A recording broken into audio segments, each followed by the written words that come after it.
Okay. Hey, you guys, we are on. Let me go and pull up the chat. We got J Money with us today, you guys, because Keisha is out for her birthday. So happy birthday. Drop in the comment section. Happy birthday to Keisha. Her birthday is today, so she is celebrating with family.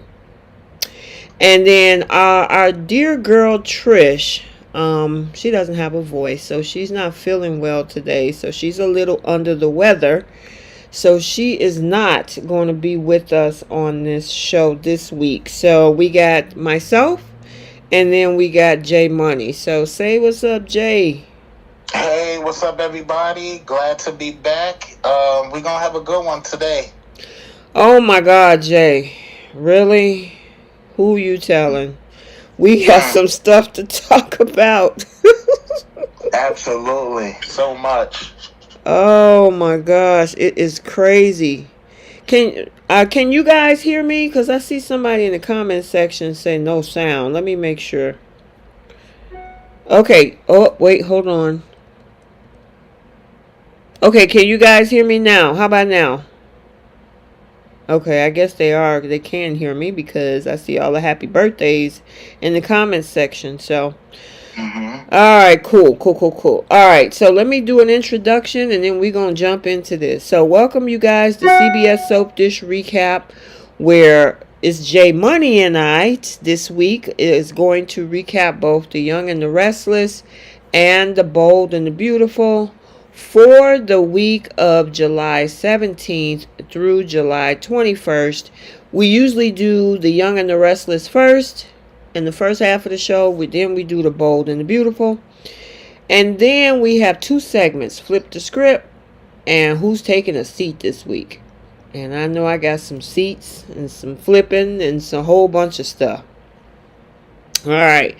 So without further ado, you ready to break down Young and the Restless? Yes, absolutely. Okay, and also to you guys, I see you guys strolling on in here. Make sure you hit that like button. Hit the like button. Let YouTube know that you are here and enjoying the content. So make sure you hit the like button. And hopefully Keisha jump in the chat so she can see all of the birthday wishes. I see them. All right, so let me go ahead and do the summary. And then we're going to break it down.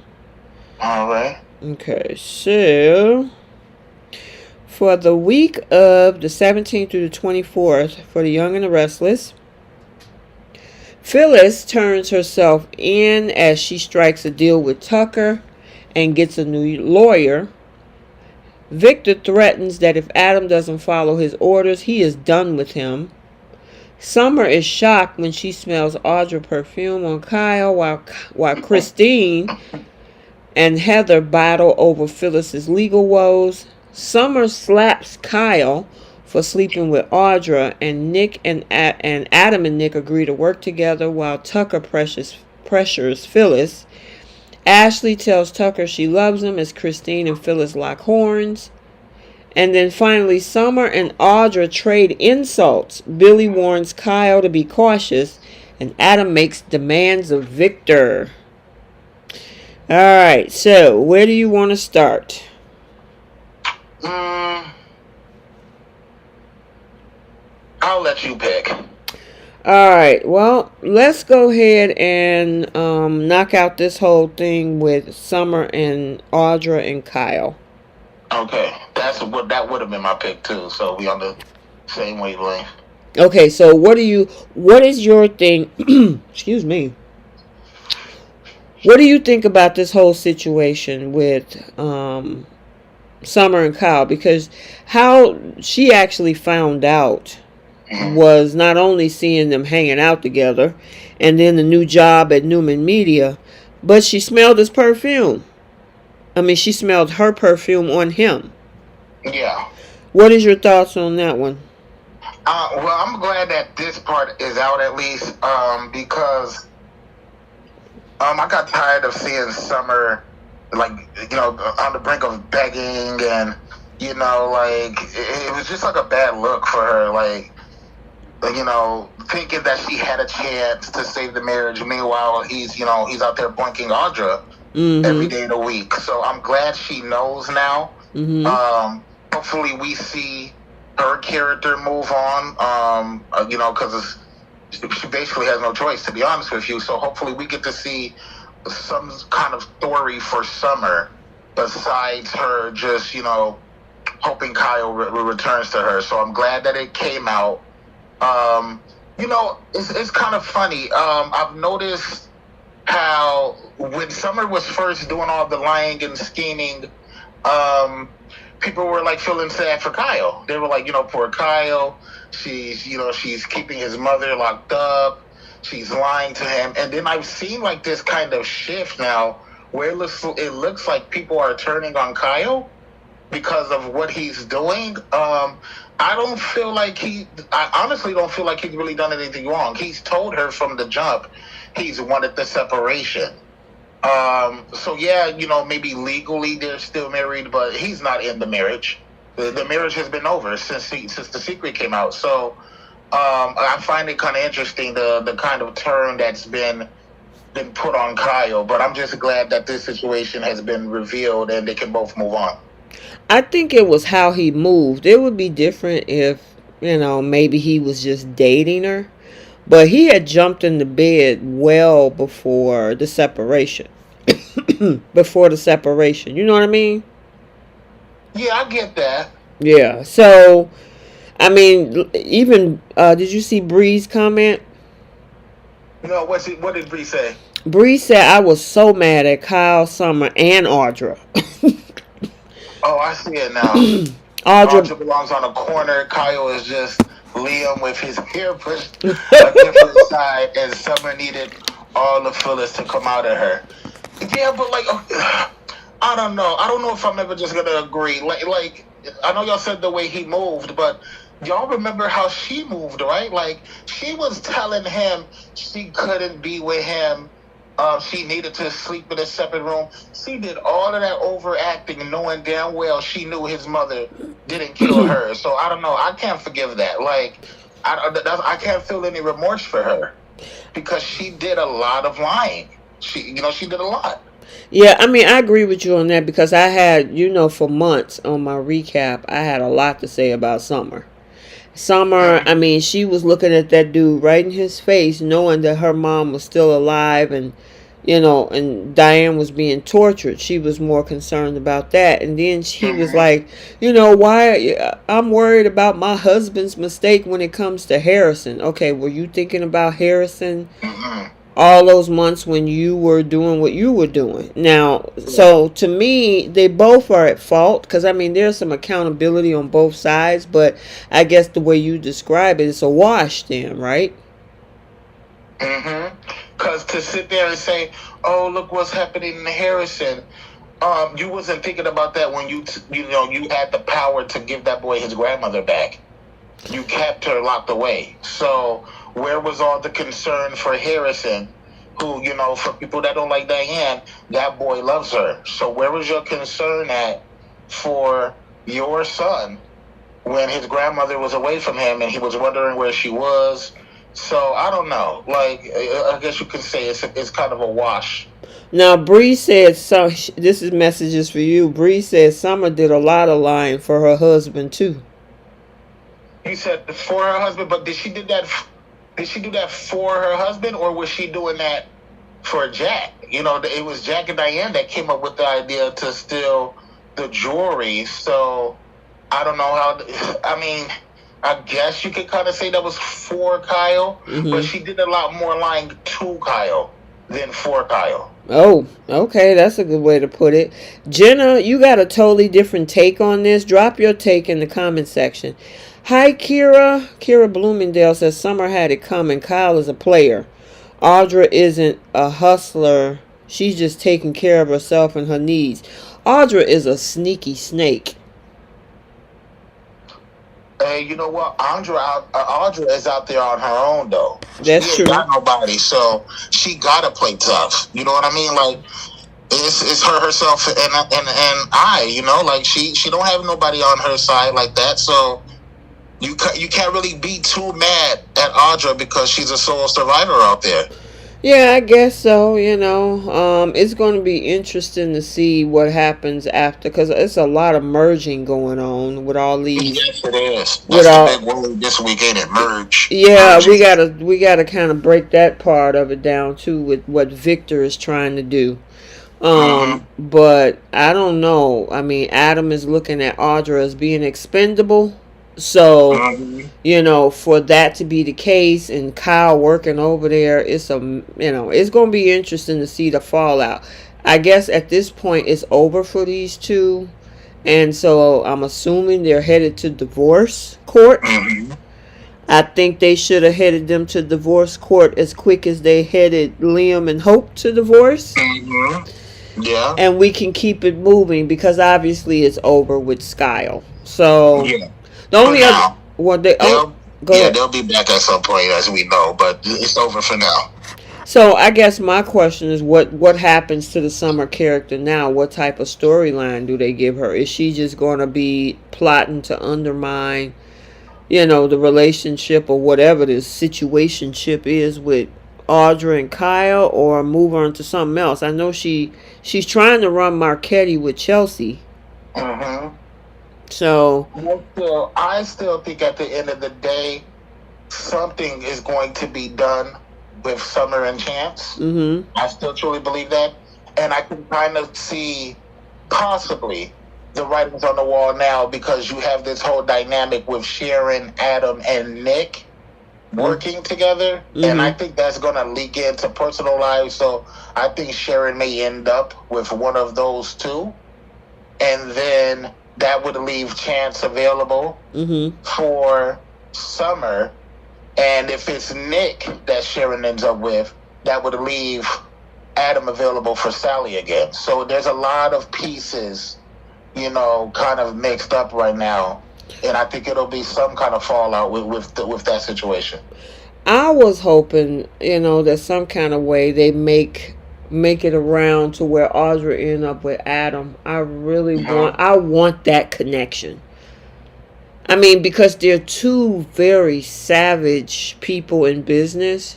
And I think that with the way he is and how the go-getter mentality that Audra is, if they put those two together, they could run circles around Newman.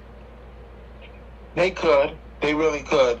Now, are you at the point to where you're kind of done wanting to see Adam get back with Sally, or would you like to see him have like this dalliance with Audra before he gets back to Sally, or would you not even care about Adam and Sally anymore and want to see Adam and Audra be something long term? The whole situation with Sally and Adam, I think they after this whole thing with Nick, and he's still going to be, because I've seen some photos of upcoming spoilers, and he's coming over there bringing Sally flowers for some special thing, and I'm like, okay, whatever. Obviously, y'all really dragging this out if y'all are going to keep Nick with Sally and then, not going to reunite the whole Adam thing. I mean, I guess they could one day. The baby's no longer a factor, so that connection is not there. I just think they messed that up for me. I mean, I don't see why they even brought Nick into that.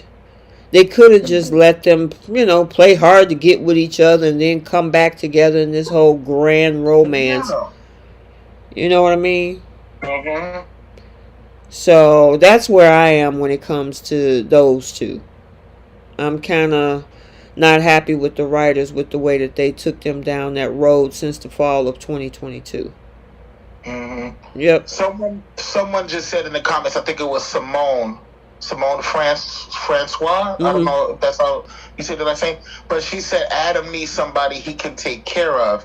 Him and Audra, I guess she would say, would just like be too savage for each other. But you know what?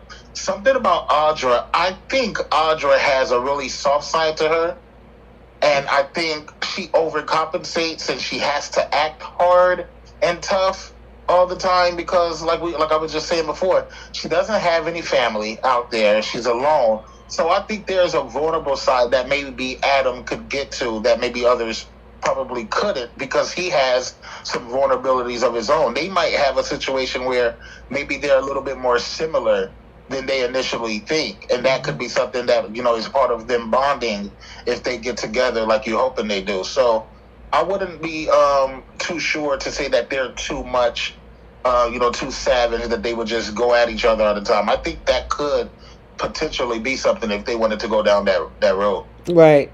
Bree said Audra has messed with 2 Newman kids now. Any more if Victor's kids, children, or grandkids. Audra will sit right next to Ashlyn, and she shouldn't be so comfortable. Kyle can't save her. I mean, she's playing. I'm wondering if Summer is going to bring any of this up to her dad or to. I mean, it's going to come out soon enough from either Summer or they getting caught over at Newman Media on the couch. Everybody didn't use their couch. Adam and Sally didn't use their couch. Nate and Victoria didn't use their couch. I hope they cleaners must be some really good top of the line workers. Because, listen, if those walls could talk or that couch could talk. Man, I think that couch got more action than Liam and Hope's couch in the tiny cabin in the woods. And that couch got some action, so that's saying something right there. That Hope and Liam couch was definitely getting some action. Oh my goodness. So, eventually Kyle and Audra is probably going to, use the office for their personal use. Somebody going to see something. So, I don't know. I guess it'll eventually get back, but I don't know. And like Jenna said she don't even like Adam and Sally anymore. They ripped them. They ruined them, huh? They ruined them. To me. They have ruined them, but I don't think they've been ruined to the point of no return yet. Okay. We've seen her react to the letter. We've seen, we were starting to see a little bit of her being concerned, saying, oh, maybe you should go over there and keep an eye on your brother. He needs someone. He needs this. So we're starting to see maybe just a little bit of, a little bit of Sally opening up a little bit. So I don't want to say it's to the point of no return, but I definitely do think he needs to be put in somebody's path a little bit, if only to make Sally jealous, so she can see what she's been missing. So I think he should have something. He should have a little something. So, Shabritha Jennings, look like you're a newbie here. Thank you for the comment. She says, writers have ruined Adam and Sally. It's a done deal. Audra needs to be developed more to consider her with Adam. She's just too narcissistic. What do you think about that? See, I think in that situation, it would be her being involved with Adam that would probably help her evolve. Okay. Said, she's kind of the domineering personality in the relationship with Kyle, right? She needs that edge. She needs that, like we was talking about before, like Adam would be that man that would take charge, take control. I think she kind of needs that, So I think her being in a relationship with Adam would probably help her evolve to get to that point. I don't think she needs to evolve just to even start with Adam. It could be her involvement with him that shows a different side to her. Jenna said, I want them to just be over. She said Audra has no soul or heart at all. I guess she's a very beautiful woman. Huh? I said people really don't like Audra. Audra, it looks like her. And the other thing is that, she still got this thing that she had with Tucker going on. So, no. And then they still flirt with each other, even though they talking about how their lives are going for the better. They still have this underlying flirtation going on between the two of them. It's like a tinge. It's still like a tinge of that with Tucker. You do see that. But I don't think she's interested in starting any romance. No. With Tucker again. At least not at this point. Because remember, you still have the fact that she was telling Nate she was interested in him. So before she would even get to Tucker, I think she would try something with Nate before she would try something with Tucker again. So, I think that's just their banter. That's just her relationship with Tucker, no matter what. I think they both could be married and they would still have somewhat of that kind of banter with each other. So I don't look too deep into that right now, because Tucker really is all about Ashley at this point.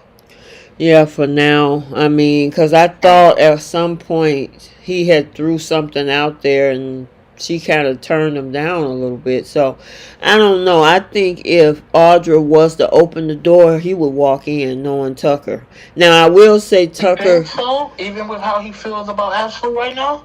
I know, but Tucker is Tucker.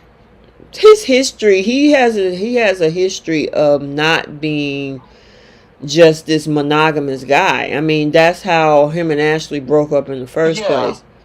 You know. Yeah, that's true. But I think he is trying this time with Ashley. Like, I think he's really trying. The more she keeps postponing things and looks to be pushing him away, I think she could end up doing that. So she needs to kind of be careful, because she seems to be playing games. But we can get into that a little bit more once we... well, you know what? Let's just go ahead into that, because... the whole thing with the Abbott feud is really heating up. And we got Jack and Diane against Ashley and Tucker. And of course, she started that new business. And, you know, they were worried about her taking the patents. And they looking into legal. And Kyle is like... okay, this is where Kyle got me about the job piece. Jack offered him a position. He didn't want to take it, but then he wants to blame Jack for kicking him out of the company. And it's like, dude, you walked away. He could have made you, I don't know, chief Jack financial. Multiple positions. He could have gave him a CFO or CIO or whatever else in the C-suite, even if he wasn't going to be co-CEO, because Billy has that spot. But he just walked away. It's like, it's my way or the highway, and forget it. And then telling everybody he got kicked out. You know, and it's like, that makes it worse. I'm wondering if they're going to use that as, well, obviously he's going over to Newman Media so far. But, I mean... you got that situation going on, and then you got Ashley using Tucker as a ploy. I don't think she loves this man. I think she's pacifying him because he's begging, marry me, wear the ring, let's get engaged, what are we gonna do, are we in a relationship? And she's sick and tired of hearing him come back every time with that. So she's like, you know what, I love you, I'm like, girl, stop. Yes, and I've said this to you in the past on different streams. I feel like she's playing him. She's using him to get what she needs and what she wants out of this. And then I don't know how she's going to do it, but she's going to find a way out of, like, the marriage is fake. Like, she's not going to marry him, I don't think. And she's going to find a way out of the relationship. Now, I can see her possibly saying she'll date him. They can date and try that over again, but I don't think she's gonna marry him. Because I think she's appeasing him to get what she needs, and I've been feeling like she's been playing him for a while now. And the thing that I'm worried about is once he does find out, because Tucker has a bit of a vicious side to him, and like we saw it when he banged his hand on the table. When he was talking to Phyllis, you saw that viciousness come out. And so I'm wondering, if he finds out that Ashley's playing him, will he either go after Jabo like he originally wanted to and make them all suffer? Will he do something to sabotage this new business? Like, I don't think he's going to take to it too nicely to see that Ashley's playing him. Yeah, I don't think so either. I mean... which moves us into the whole thing with Phyllis, because Phyllis ties into that outside of her court thing that Christine is trying to take her down. You know, when he brought Carson to town, and, you know, it's like, hey, you know, this is your ticket out, but I'm holding this as leverage. If you want to stay out of jail, I need to get you to get under Diane's skin. And these two women were absolutely civil. Now, whether it was fake or not, I actually liked the scene between Phyllis and Diane taking the high road. And he got mad and slammed the table. I'm looking like, dude, you look really psychotic right now. That's what I was talking about. Is you crazy? That's exactly what I said when he did that. I'm like, dude, you the one look like who, because he figured that it was just way too easy. He figured that Diane was going to be so triggered to see Phyllis that she was just going to blow her top. And Phyllis was like, hey, girl, you looking good. It's good to see you. And he looking like, wait a minute, you being fake. You know you feel something. And I'm like, the best. Yeah, didn't he like kind of scream that, tell her how you feel? Like, that's exactly what he said at the table, I think, right? Tell her how you feel. So, yeah, you saw that side of him when he wasn't getting what he wanted. I know. And, I mean, as much as I give Phyllis so much flack for over the past year or so over deservedly this. So. Yeah, deservedly so. I just like the fact that they were civil. I mean, honestly, they could flip. Those two can actually turn the tables on Jack and Ashley, especially Phyllis. If Phyllis was to go to Jack and Diane and say, look, I'm in trouble. I made a deal and it's not going to go the right way. Who knows? Jack can figure out other stuff, maybe. I don't know if he would get Victor's help. But to figure out a way to get Tucker from blackmailing her. I guess, is that blackmail or just leverage? It's kind of leverage at this point, I would say. Because the alternative is not getting the help at all. And then, you know what I mean? So having that man's testimony would be a huge help to her. So I feel like it's more of a leverage situation. I would love for the writers to do a switcheroo. You know, we got a brief stint of that for about 7 months with Taylor and Brooke on The Bold and the Beautiful when they became this whole BFF, especially after 30 years of going back and forth with each other. It would be a huge twist if actually they used these two, Phyllis and Diane, to actually team up against Tucker and Ashley. You know what? Maybe that's what happens in the end. Because one thing we do know, kind of like somebody else we knew would get away with something on another show, but we'll talk about that later.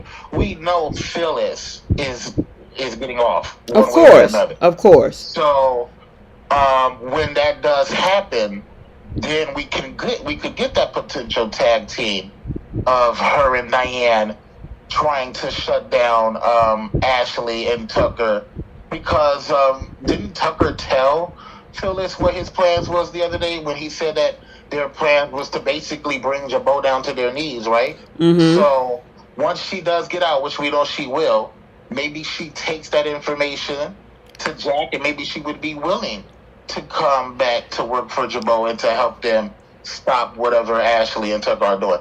That would be nice to see her and Diane actually teaming up, you know, for a good cause. But you know what? That makes sense, Jay, because did you hear Phyllis ask Tucker in today's episode, so what are your plans with Jabo?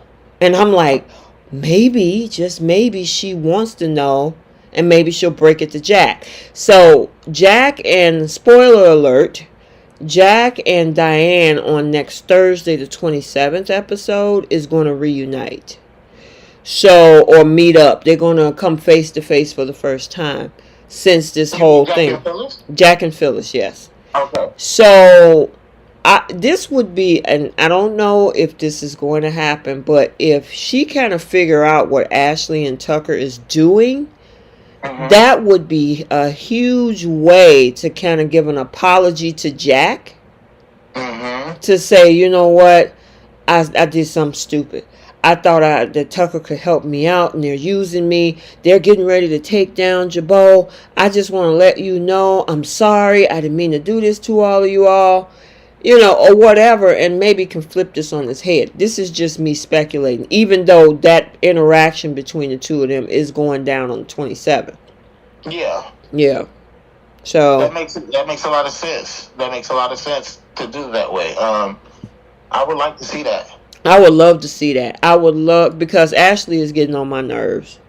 Yes. Yeah, she is. It's like, it's funny because she's morphed into what Phyllis was when this whole thing started. Mm-hmm. The obsession with Diane, like just the manicness. It seems like all of that has come on to Ashley now, and now that's all she can think about. She's gonna destroy my family's legacy and all of this stuff. It's like she has been completely obsessed with Diane when that was Phyllis's role. When it was Ashley, Nikki, and Phyllis working together, Phyllis was always the manic one and obsessed, and it's like Ashley then just took that over. Yeah, you're right. And you remember when she had the conversation with Diane yesterday or Wednesday when they were sitting at the Abbott house. Mm-hmm. Ashley was trying to get a rise out of her, and Diane wasn't biting. And then she got mad, talking about you're living rent free in my head. You sound like Phyllis now. Mm-hmm. I'm kind of glad that Nikki decided to take the high road on that when she had that conversation with Jack. Was that last week or the week before last? And she was like, you know what? As much as I can't stand Diane, I got other things I need to focus on, which is you need to move on with your life. Yeah. So, I mean, honestly, I just think that whole thing with Phyllis, this is an opportunity for Phyllis to turn this thing around. And if Jack would see that Ashley, if she was to come and say, hey, Ashley and Tucker is trying to destroy your company, that could be a way to redeem her in Jack's eyes. Does that make sense? Yes, that makes sense. Yep.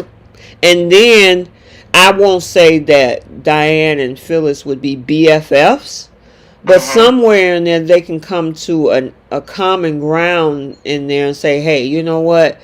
This stuff is taking up most of our lives. I'm not going to say I'm going to be your best friend, but how about we just be civil? You go in your corner, I go in my corner, we just leave each other alone. Yeah, I mean, that's just my thoughts about it. But that might be what they have to do. So, something very interesting. I know you saw Monday's episode, right? No, I didn't get a chance to check it out. I saw that it was posted, okay, but I did not get a chance to check it out. Well, something interesting is going to happen, which actually, I will say by the end of next week, Ashley is going to have to defend herself and explain herself, and Diane is going to come up with a win. Now, I know Jenna, you might not like this. Because she thinks that Diane has ulterior motives hiding somewhere. But yeah, Diane is going to get a big win next week. Oh, I can't wait to see what that's all about. Well, here's the thing. She's going to do something that I wanted her to do, that Billy asked her to do. And I'm happy that she's doing it. What? Yes. So, and I don't want to give away all of the spoilers. I'm going to do a spoiler video. I'll tell you later, Jay. I'll just message you. Don't worry about it. I'll message you. Yeah, that I honestly think by doing that, what does that leave now? Now it's if once Diane do what she do next week and Ashley continues, it's no longer about Diane, then it's personal. Does that make sense? Yes. So how are you going to explain yourself when Diane makes a different move that is unexpected to everybody? So, yeah. Yep. Yeah. And a lot of people I know, Jenna says she wants Diane off the show, period. Wow. Jenna is not a Diane fan. Not a Diane fan. No. See, can you give me 1 minute? Okay. I'll be right back. Okay, no problem. Okay. Alright, let me read some of these comments in here. Bree said Phyllis and Diane are completely different from Brooke and Taylor. Phyllis and Diane deliberately committed crimes to punish each other. That's true. I mean, yeah, because with Brooke and Taylor, they just been fighting over the same man. And they've been, but yeah, Diane and Phyllis, yeah, they've done some things. Kira said Tucker finally got interesting with his random rescue of Phyllis. What is his angle? Why revenge on Diane when he helped bring her back?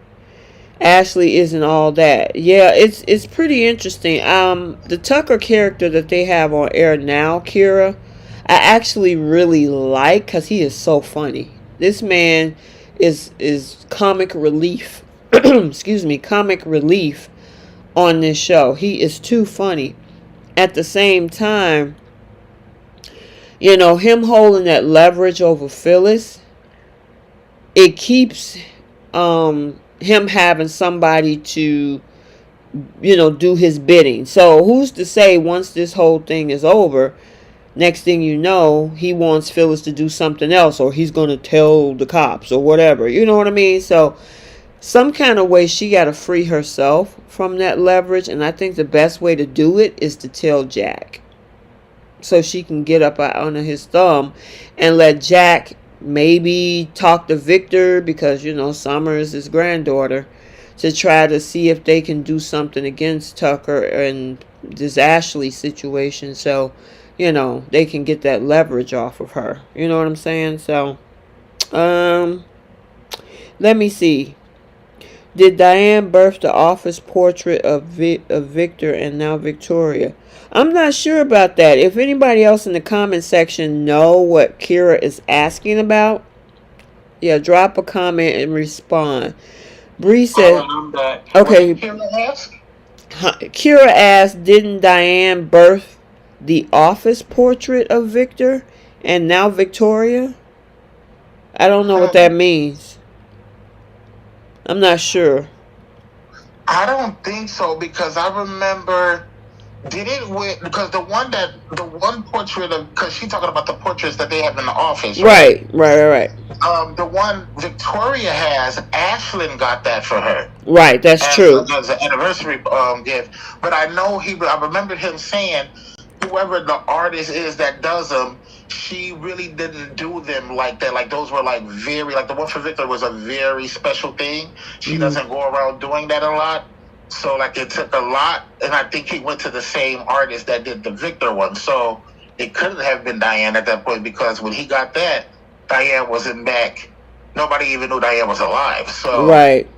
Yeah, I don't think so. Okay, gotcha. Shabritha said, I don't understand Ashley's intense hate for Diane. Maybe she reminds Ashley of her mother. Ashley still haven't made peace with not being a blood Abbott. I think that's the root of the Ash hatred. What do you think? Oh no. Because to me, it always seemed like the hatred towards Diane. I understand what she did, don't get me wrong, but I always felt like, from Phyllis and then even Ashley, it felt like the hatred was a little bit much. You know what I mean? Like, after you've seen everything that different people in this city, in Genoa City, have done, I don't understand why the hatred for Diane is so extreme when people have done way worse. Yeah, what Diane has. I know Victor has done. He tops the list. Victor tops the list. That man got bodies. Yes. You know what I'm saying? And he still come out. Right. He's a legacy character. He always come out on top at the end, even though, now I would say probably in the last decade or so he's been low key. But in his heyday, oh yeah, he always had something going on. I mean, it hasn't even been 10 years since the Marco situation, right? And that's one of the worst things he ever did. Oh, Kidnapping Jack and replacing him with that evil twin. Yeah, you're right. Was it with that evil lookalike, I should say? Yeah, the doppelganger. Then you found out Marco had, how many people Marco had killed, and then he had other people killing for him while he was in. Hey, Jay used the word unalived. Oh, I'm so sorry. Yes, I keep forgetting about that. Unalive, yes. Yeah, so, I mean, he got more bodies than anybody, but I guess they're making this whole storyline, and I know, like I said, there's a lot of Sheila haters and Diane haters. Sheila done some crazy things. We'll deal with her later, but this whole thing with Diane, for Ashley to be so consumed with it. I mean, haven't you learned from Phyllis's experience what that type of consumption does to you? That girl couldn't eat. She couldn't sleep. She was freaking out. Amanda told her to go talk to somebody. Remember that last year when they was at the Grand Phoenix? Yep. That girl was... Even Amanda saw it was too much. She saw it was too much, and now you're going to pass the baton off to Ashley? Because look like with Phyllis coming back, even though she's excited about the fact that Carson can give her an alibi, she seemed a lot calmer now. Phyllis has always been a good actress, though. I wonder how much of that is true. Because even Daniel called her out on it, right? He said, "Who is this?" She was talking about, being calm and, she's changed and all that. So he's like, "Who is this?" Like, so you never know with Phyllis how much is an act and how much is sincere. Now, Jasmine Williams said Ashley should hate Tucker for sleeping with Diane. I hate when women blame other women instead of the dog that did the deed. Yeah. Only thing is that we control the access. So, I mean, it's just unfortunate that they should have sent him away. They should have sent him away. You'd be like, look, don't come over here. You married. You would, that's just like Audra. She knew that, Kyle was still at least married or whatever. You know what I'm saying? But she was like, come on in, so. Yeah. It is what it is. But anyway, let's kind of move the storyline forward. So, outside of what's going over at Jabo, because there's a lot of stuff that's happening next week. This also leads us into what's going on with Phyllis's court case, because Michael disappeared, as we talked about last week, and he went off to help his mom, and so Heather took over the case. Heather gets in front of Christine saying, you need to look at the facts, and Christine is like, look, girl, stop. You don't know who you dealing with. What do you think about that? Do you think that... I think honestly, I know this is soap opera world, but technically somebody like Christine would usually have to recuse herself, wouldn't she? I think so. It's tough because wasn't she in different positions throughout the different issues that have come along with Phyllis throughout the years, right? Like, now she's like, isn't she like some big deal with the government right now? Christine, and then before, so I don't know how much that comes into play. Like, if it's a whole different situation. Well, what I mean is that she got so much history with the defendant, and so with that history can come bias, and so honestly, most attorneys, I'm surprised Heather is not asking, because on any other television show, probably Heather would ask her, you need to recuse yourself just based on the fact of your previous history in your personal life with my client. Yeah, I would say as far as Phyllis's defense go, that would be something that they definitely should have motioned or asked about. I don't know why, because I don't think has Michael ever even mentioned that when he was talking to Phyllis. But that's definitely something that they should have brought up. Like, hey, there's too much personal history here between my client and what is Christine's position? What is she, the DA? Yes. Yes. So yeah, that definitely should have been brought up, that there's too much history between my client and the DA, to at least bring that up. So yeah, as far as recuse herself, unless she's forced to, I'm not surprised she hasn't. Well, because she really wants to bring Phyllis down. So if it's a situation where she, if it was so personal, I would have felt like maybe they would have kind of made her step away from it. But since they didn't, of course she's gonna go after her because of what you said, because of the past history between them. So she really wants to bring this person down. Yeah, and the thing is, I see in the comments because Jenna said that in fact, she would have to normally recuse herself because Heather should even ask for a recusal and use an assistant DA. Whereas that also ties into somebody else in the comment section. Who was that? I want to make sure I give you your props. But they said that yeah, it's only one lawyer in town. Oh, Mary. Mary said Christine is the only lawyer.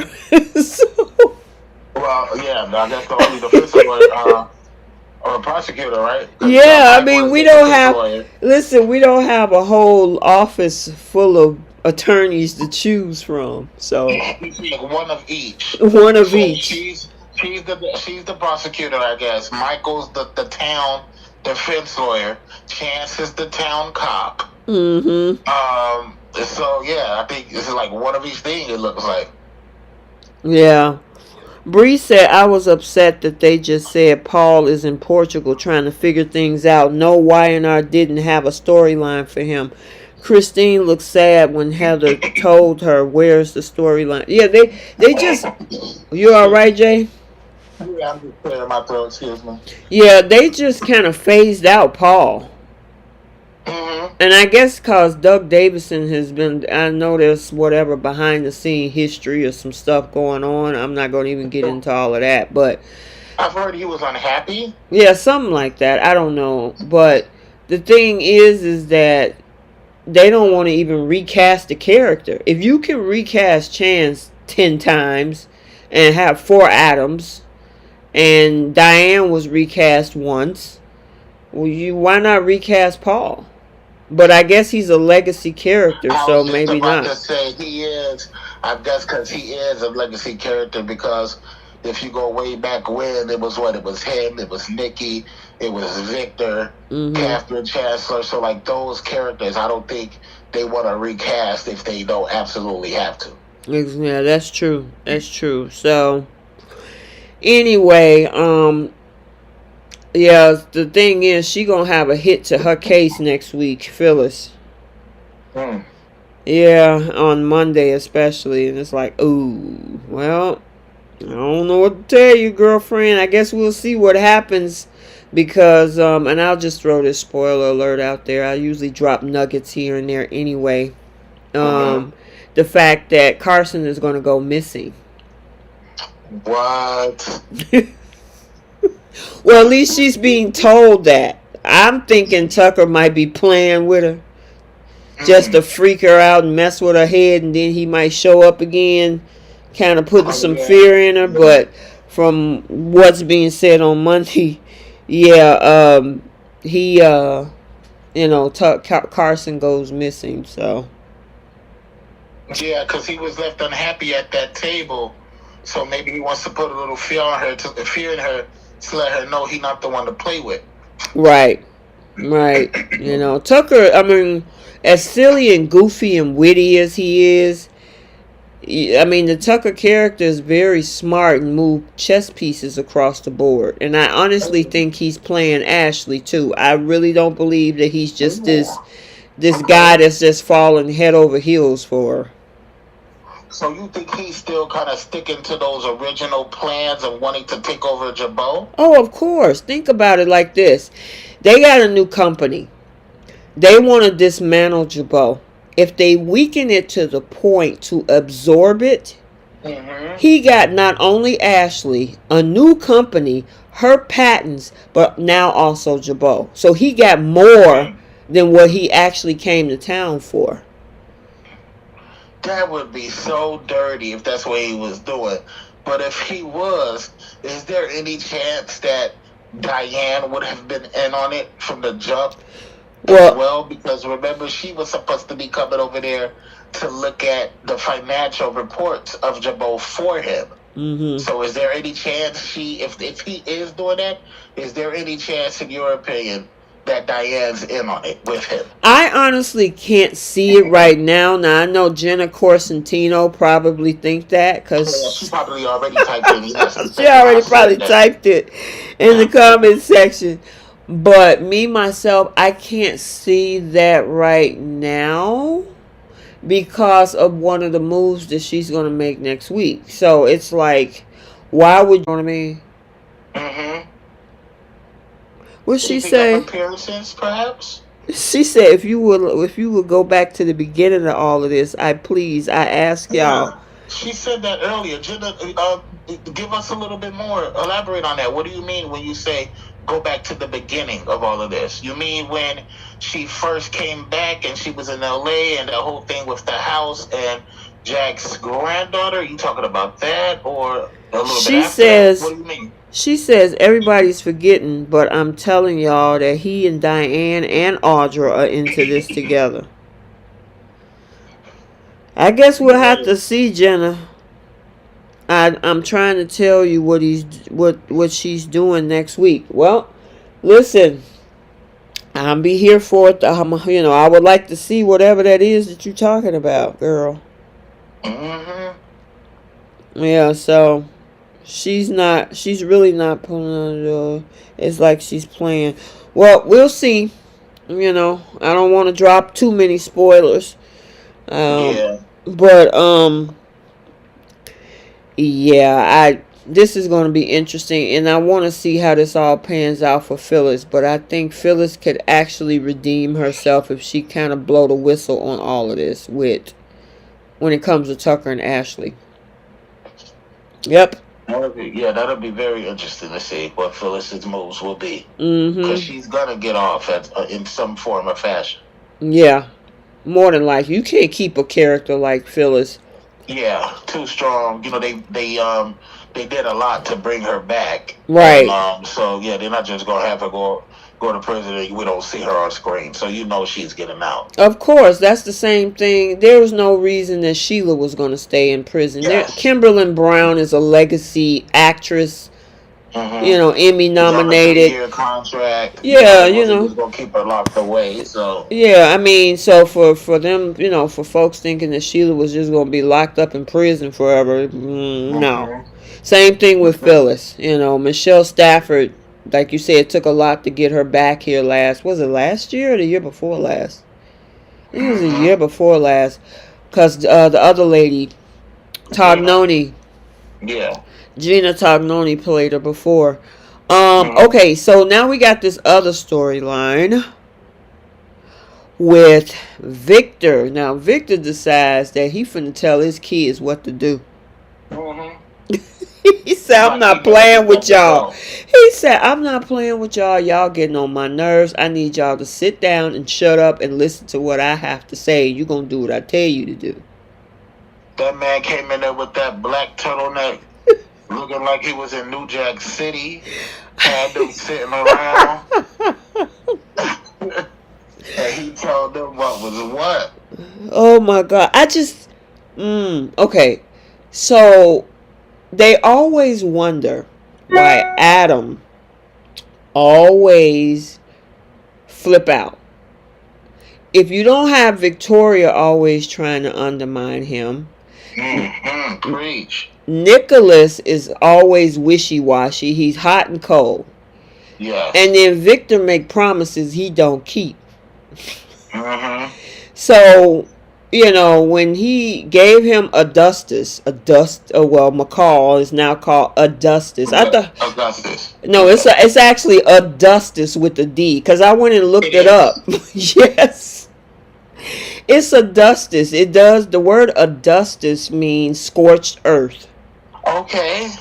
So, because I'm like, is he saying Augustus or Adustus? I thought he was saying Augustus for the longest time. No, it's Adustus. Adustus, okay. Right, and that's why everybody was looking like Adustus, and then Victor was like, yeah, it means scorched earth.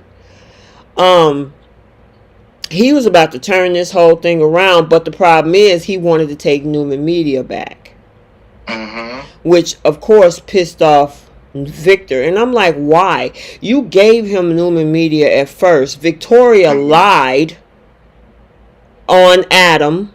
Remember that? She lied about whatever it was, and then Victor got pissed off and took Newman Media from him. Mm-hmm. And he like, shoot, I built that company. I want it back.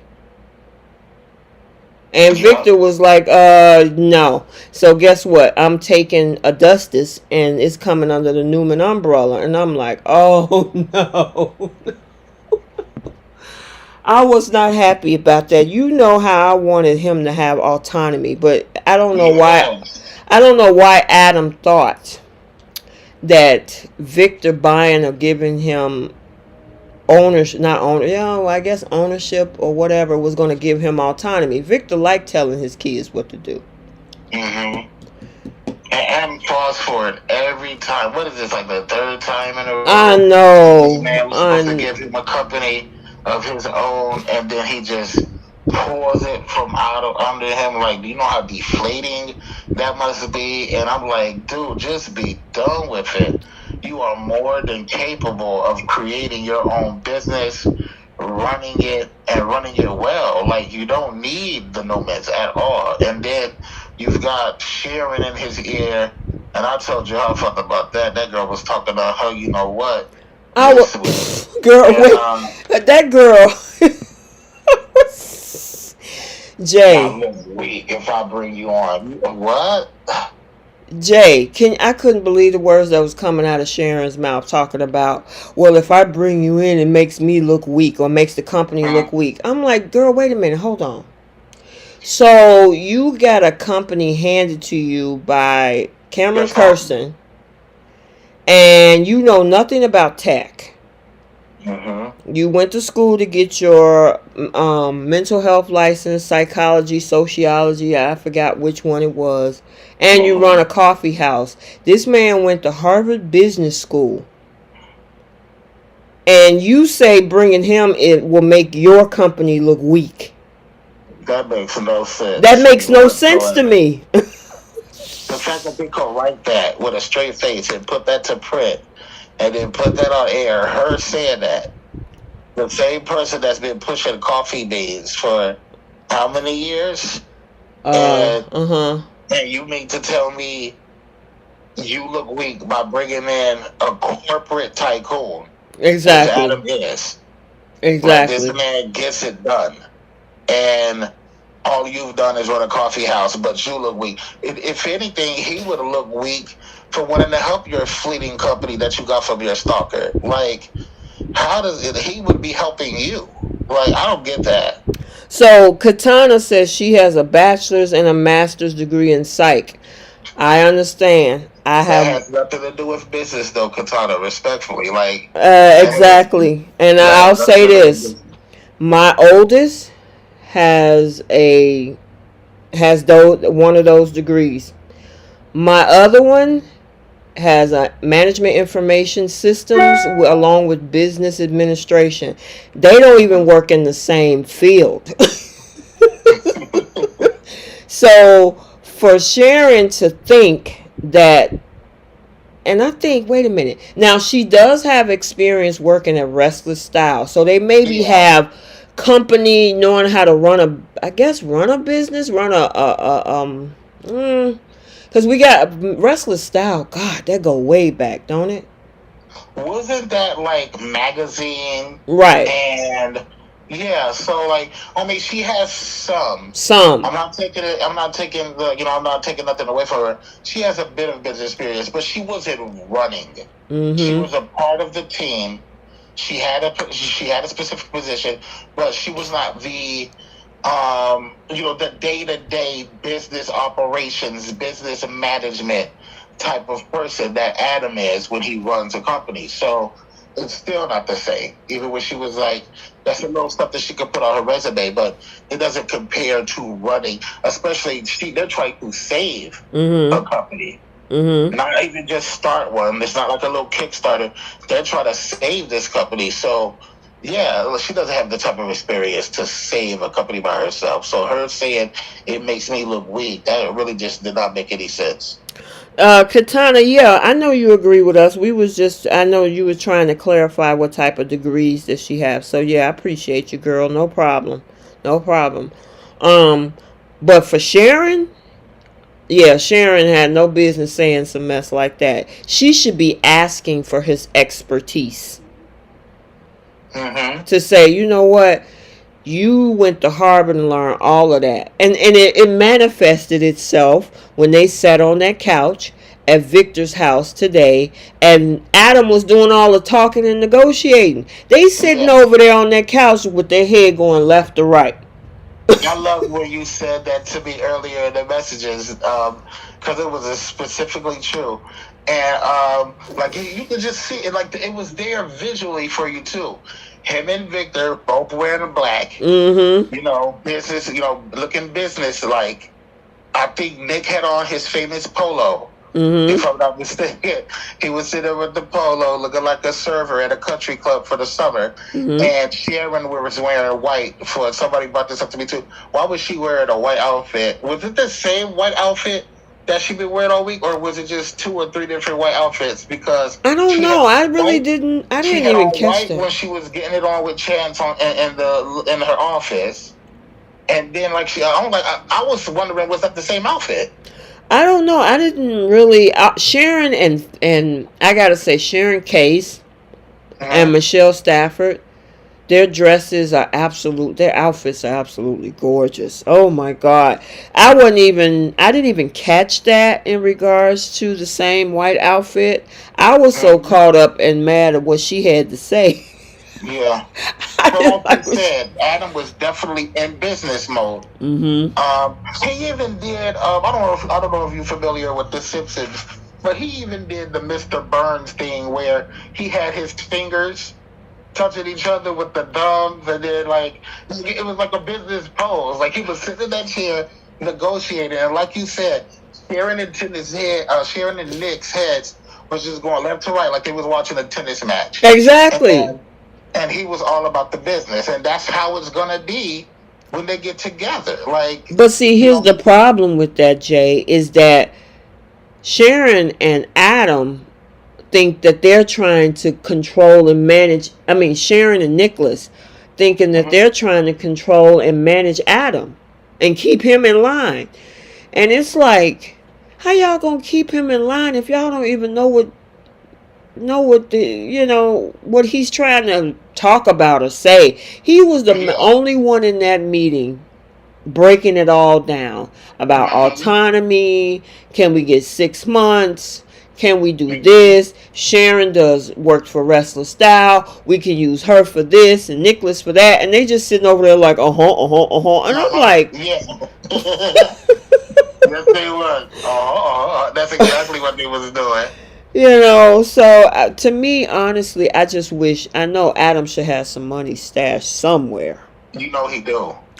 Man, take that money and buy your own company. Because remember, he was going to give Sally the trust fund. Correct. Before the baby was even born.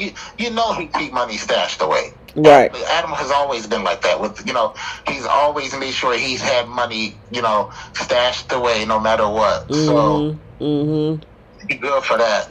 Now, because when she was originally given, when we saw that Cameron Kirsten left her, the company, I was still excited for Sharon because I'm like, okay, this moves her into another storyline where she can be this big owner.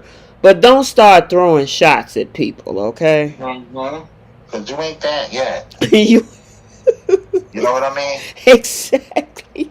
You still selling lattes and muffins. And ain't nothing wrong with selling. The business talking, I look weak if I bring you on. Like, chill out. And I mean, ain't nothing wrong with, because I like my lattes and and stuff like that. My cappuccinos, ain't nothing wrong with that. And the Crimson Light mugs are pretty cool looking. I like the designs. So exactly. She's got some stuff working for her. But don't start throwing shots at somebody. You know what I'm saying? I'm like, girl, listen. All she had to do is say, look, let's just sit down and hash this out. Don't sit up there and tell him you gonna make me look weak, okay? Yeah, that was wild. That was wild. See, nobody looked at that. Nobody proofread that. Like, wait a minute, this Sharon talking to Adam? Exactly. Who wrote this?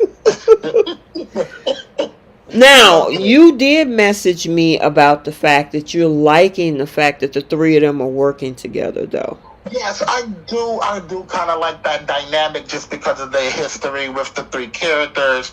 I think it can bring some interesting stories out of this because of the whole, the lingering effects of it. You've got the Sally factor. You've got the Adam and Sharon history, the Nick and Sharon history, and then people have been thinking they're going to get put back together because he's been brought into her orbit.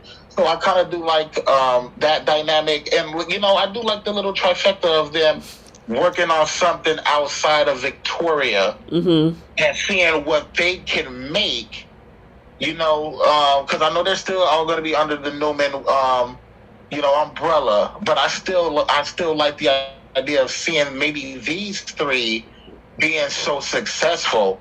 Maybe they take a little dent in Victoria's armor because she thinks she's Teflon right now. That everything she touches is gold, and she's got her boy toy up at the COO, and she thinks everything is fine and dandy. So I kind of want to see these three make these two.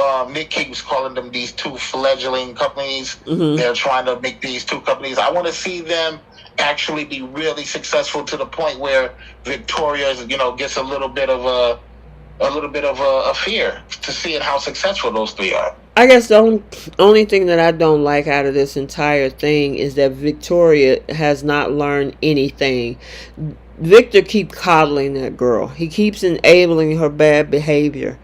And she still ends up with everything. Now, granted, he says that he's going to be calling the shots, but Victoria is so, oh, Dad, you feeling this kind of way, and sure enough, all she got to do is kind of, soften Victor up, and he's back. All she got to do is, I learned from the best.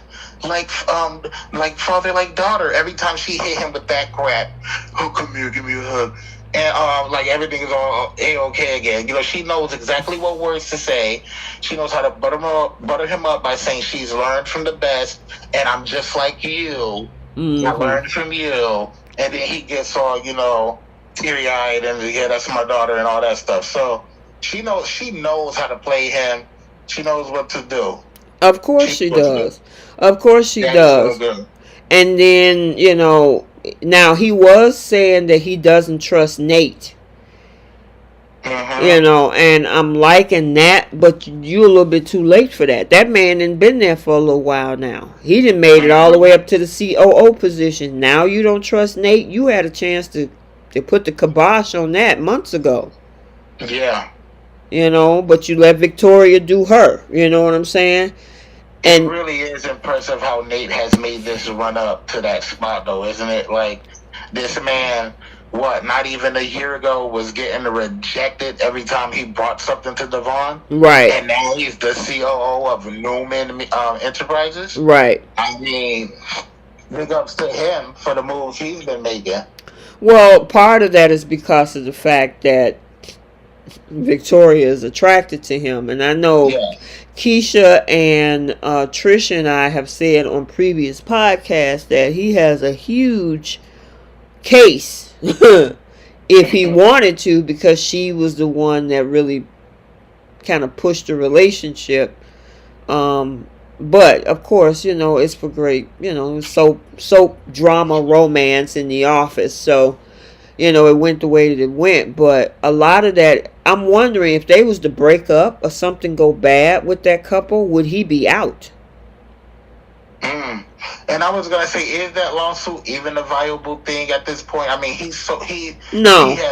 has willingly given her the exactly times at this point that exactly. You know what I mean? Where is the harassment at? You've been willingly giving it to her. So. Right? Yeah, he consented to all that. And a lot of that is predicated on the fact that this is a soap.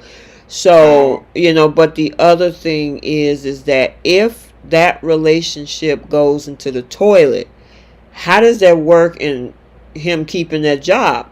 So he is somewhere in the back of his mind. He got to realize that I got to stay on code at Newman with Victoria, because if this relationship ends, she has the power to kick me to the curb because at the end of the day, she's Newman. See, in that situation, I think he would have a case, right? Mm-hmm. Like if they was to split up and then all of a sudden he got demoted, that could be something he potentially could get a lawyer for and say, hey, I've been doing my job. I've had exemplary notes and all of this thing of doing a good job. But the second that I decided to, halt the relationship, I started getting, some certain things happening to me at work, demotions, pay cuts, things of that nature. I think at that point he would have a case. Yeah, because you being fired because you breaking up or something. I don't know. But, yeah, so, girl, I mean, who she sent me? I'm sorry, one of my girlfriends sent me a text. No, you good. I'm like, girl, what are you sending me? I'm sorry about that, you guys. And then the thing is, because I have my speakers on, I have to have my speakers on. Sometimes my text messages come through my MacBook, and it's annoying. Okay. It's all good. It's annoying sometimes. Anyway, yeah, so the question is, how long is Nate's tenure at Newman gonna last? You know what I mean? Yeah, at least at Newman Enterprises. Right. I don't know how long it can last, but I can definitely see it being taken from him because it was always supposed to be temporary anyway. Mm-hmm. And then I can see him getting the CEO at Newman Media back because I don't think anybody expects him to be the COO of Newman for a long, long time. I just don't see that happening. Okay. Darby. Oh, well, Jasmine said Victor has clearly shown who his favorite is. He allowed Minnie Vic to push Nicholas out of a position that Victor made him leave New Hope, I think it's called. New Hope for working with the family and all of that. Yeah, that's what I'm saying. You can't trust nothing that come out of Victor's mouth. Mm-hmm. You can come over here and work. I mean, there is no way Victor should have let Victoria push him out.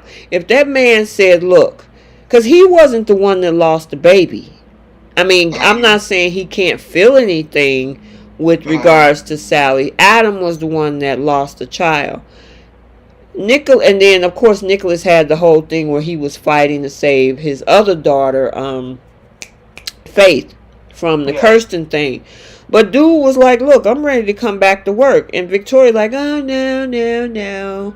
You need to take some time off. And they just let it happen. And now he's pushed out. Yeah, and I don't get that either, like you said. Like, because if Victor's supposed to be Big Bad Daddy, and he says, I'm calling the shots now, and we running the business the way I want to run the business. That's why I was telling you earlier, that's one of the reasons why I think there's got to be something deeper here. There's got to be a bigger plan, because how in one foot you can say, I run the shots here. I call the shots here, I run the show. But then you still let her push him out. Mm-hmm. And you said you don't trust Nate, so why is you letting him stay in that position and instead of Nick keeping it?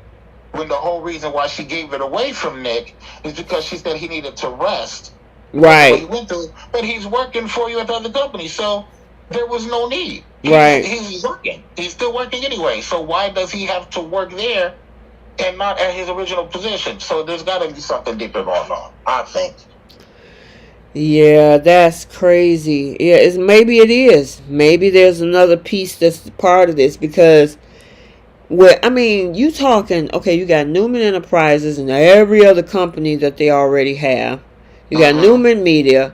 You're bringing in Adustus. And then you also bring in the tech company. And then you bring it in all the companies they absorbed from the merger with Locke. Exactly. That's right. Because Ashland, what is it, Locke Industries? What was the name of this company? Industries. Right. Yeah. She got all of those mergers as well. It's almost like big bank take little bank. Yes. That's exactly what it's like. The rich keep getting richer. Right. And so, then, spoiler alert, Victor is also going to offer Sally a position over at Newman as they open up a new design side of the business. And I'm like, Mhm. he's just recruiting everybody. Yeah, he is. He's trying to get all the talent in town. Exactly, so it's a lot of moving parts with Ashley's business, Jabo, and that whole infight, and then you got Newman sucking up all the businesses in town. So this is going to be interesting. My question is, like somebody dropped in the comments section, what is Victoria and Victor going to feel like with Audra bringing Kyle in? Yeah. We haven't even got that far. I don't. Do they even know about it? Because yeah, we haven't even seen Kyle technically at the Newman offices yet, right? Because he was supposed to have the meeting, but the dude canceled on him, so we haven't even seen him in the building yet. The other part of that is the fact that Adam sees Audra as expendable. So if that's the case, because you got 3 people running, Adustus and the tech company. If they merge, they want, and Adam's projections is to merge those 2 companies with Newman Media. So why would you need Audra if you already got 3 heads? Yeah, I mean, I guess technically you could find a position for her. Maybe she could be PR or something like that. But it looks like Adam just wants her gone completely. But do you find that kind of interesting that he's specifically targeting her? See, that makes my mind think, what if he's working with her behind the scenes too? He may be trying to take them down from the inside, and that may be the only reason why he agreed. Well, remember, and maybe he has some plans with her. I don't know, because remember, there's a spoiler coming out the end of next week about what I told you this morning about the painful lesson. True. Oh, so what if? Okay, yes, so that can be. Because they always gotta have Victor, be one step ahead of everybody. That could potentially be Victor seeing what Adam was up to and shutting it down quick. Yeah, we'll see. Hello, Chloe. Chloe Van Ruin. Welcome. Hello. Hey. Yeah, so that's going to be interesting to see what that's about. But who knows? Maybe it's a situation where, because Adam wants her out. Why does he want her out? Cheryl Hines said, I think Adam and Audra are going to get together. And I'm here for it. I don't even care about the business side of it. Those 2 would be hot in a bedroom scene. Because, I mean, we already know what Audra can do. And like I told you, J Money, Kyle is lunch meat for Audra in the bedroom. Yeah. But Kyle's like the snack, and then Adam would be like the main course. Like, listen, if y'all, and I think I posted it on my Instagram. That scene that Adam did with Sharon back in 2020. People still talking about that. People still talk about that. I know. So could you can you imagine? Because he had some hot scenes with Sally last year too. He did. Yes, he did. You take that energy with Adam and match that with the energy that Audra has. It might run neck and neck with Hope and Thomas. Yeah, Audra's got that Vixen vibe. That correct. She definitely brings that heat. So her and Adam, plus Adam got that dark inside of him. And yes. He needs to let that rage out. Yeah, that could be potential heat right there. Exactly. That, and I mean, Adam has, even Mark Grossman has played, outside of Young and the Restless, other dark roles. I can see that. I didn't know he did, but I could definitely see that. And he's played other dark romantic roles, and it was hot. So if they put him with Audra, oh yeah, that would be fire. Also, a fun fact, because I said I was going to remind myself to mention it. So I think Mark Grossman came on in 2020. But guess who also was what they call that? When he was the Adam after Justin Hartley. Correct. Justin Hartley. Correct. So during that same time period, two people were up for two positions. One on The Young and the Restless and one on The Bold and the Beautiful. They had actually, when he, what you call that when you show up and you perform for like a test run to see if they can hire you? I forgot Screen that. test. Yeah, they did a screen test. So Mark Grossman actually did a screen test for the Thomas position. Wow. And so they already knew because with J Matt or Matt Atkinson they already knew what he could do when he played Austin Travers. They had two positions, the new Adam and then who was going to pick up the Thomas role. He originally screen tested for the Thomas role, but they ended up giving him the Adam position and moving J Matt over to the Thomas position. You know what? And you always hear something about in Hollywood is the role usually goes to the right person. Mm-hmm. Because like I couldn't see Mark as Thomas now. Like there seems to be an aged and mature difference with him and the people in that age group. Also, if I'm not mistaken, isn't Steffi supposed to be slightly older? Correct. Than Thomas? Right. I thought. So Jacqueline definitely doesn't look older. Right. Mark. Right. So that wouldn't have fit. And then Matt, I don't know if he fits the age group of the people that Adam's storyline revolves. So I think it went to the right people in the right spot. I think they did an excellent job with placing that because if they it was two dark roles. Originally, Thomas was not a dark role, but they wanted to have this Thomas to come in 2019, 2020. Yeah. They wanted him to be dark. Right. It was Pearson Fold and the boy before him. They were like good boys. Thomas was like a good boy. Right. And then they brought Matt in, and because I was surprised when he first debuted, when he came back, and then they kind of quickly made him go dark, and I'm like, Thomas has never been like this before, and it was an interesting take. But yeah, Matt plays it well. He has the look. He has a great look because he has the look to where he can go dark, and then he has like the look where he can be, redeemed. And it's funnily enough, when Matt has the goatee off, he looks evil.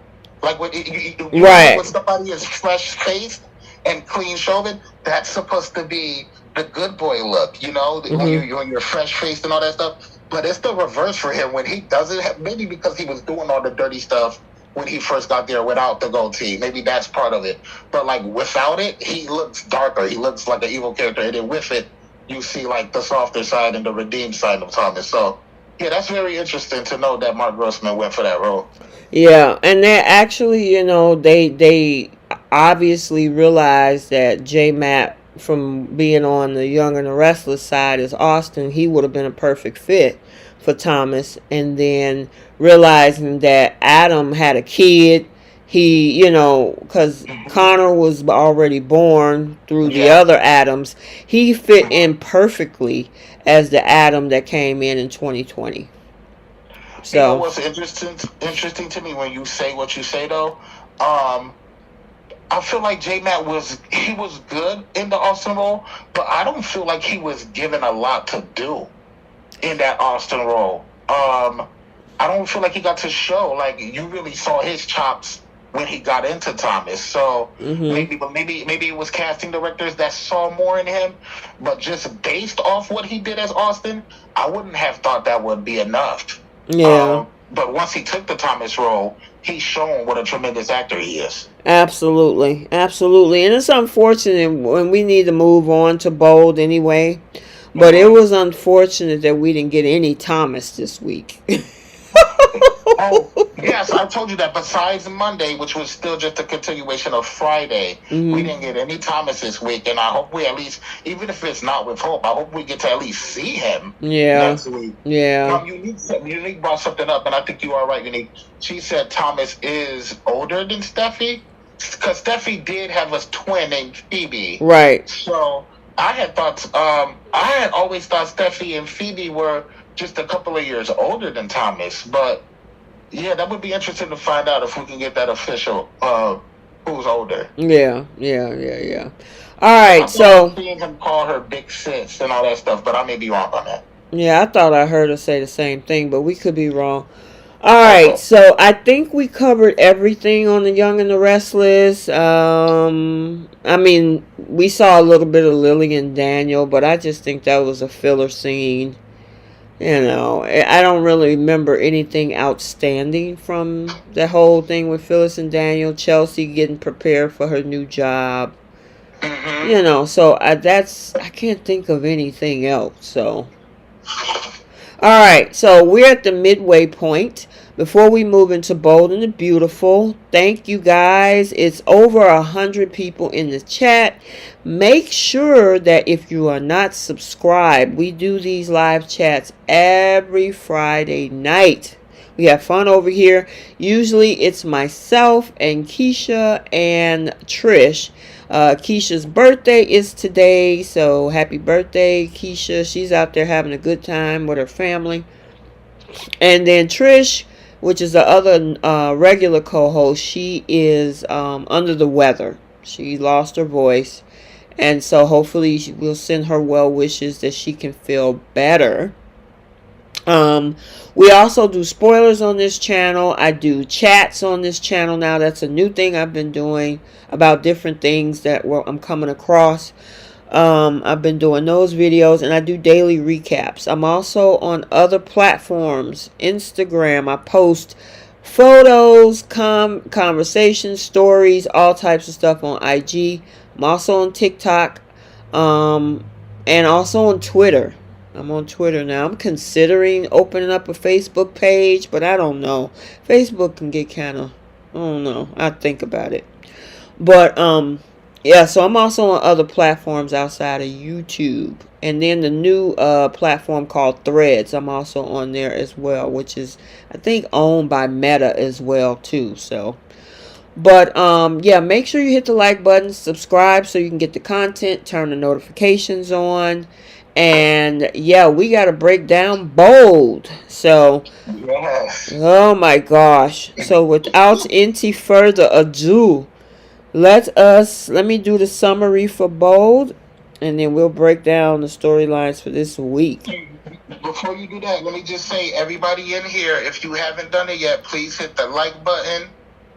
Get those likes up. All right. And then we can't forget about our host with the mostest that's filling in today, Mr. J Money. Bree is also in the chat. She's also another one of our fill-in co-hosts as well. She was here with us last week because Trish had her anniversary last week. And yeah, you probably see her in the chat with a little wrench. So she's kind of throwing little messages out there to you guys. So I appreciate you too, Bree. Okie dokie. So, for the week of the 17th through the 21st for the Bold and the Beautiful, Kelly has a nightmare about Finn. About Finn? I thought that nightmare was about Liam. About Liam, right? Yeah, but they're saying, according to what I'm looking at for my summary, it says Finn, but I could be wrong. Okay. Has a nightmare about Finn, and Hope trashes Liam and Ridge, and Liam trashes Liam and Ridge, and Liam spills to Wyatt about the kiss. Brooks silent about catching Hope and Thomas in bed, and Liam refuses to take blame as Hope tells him they're divorcing.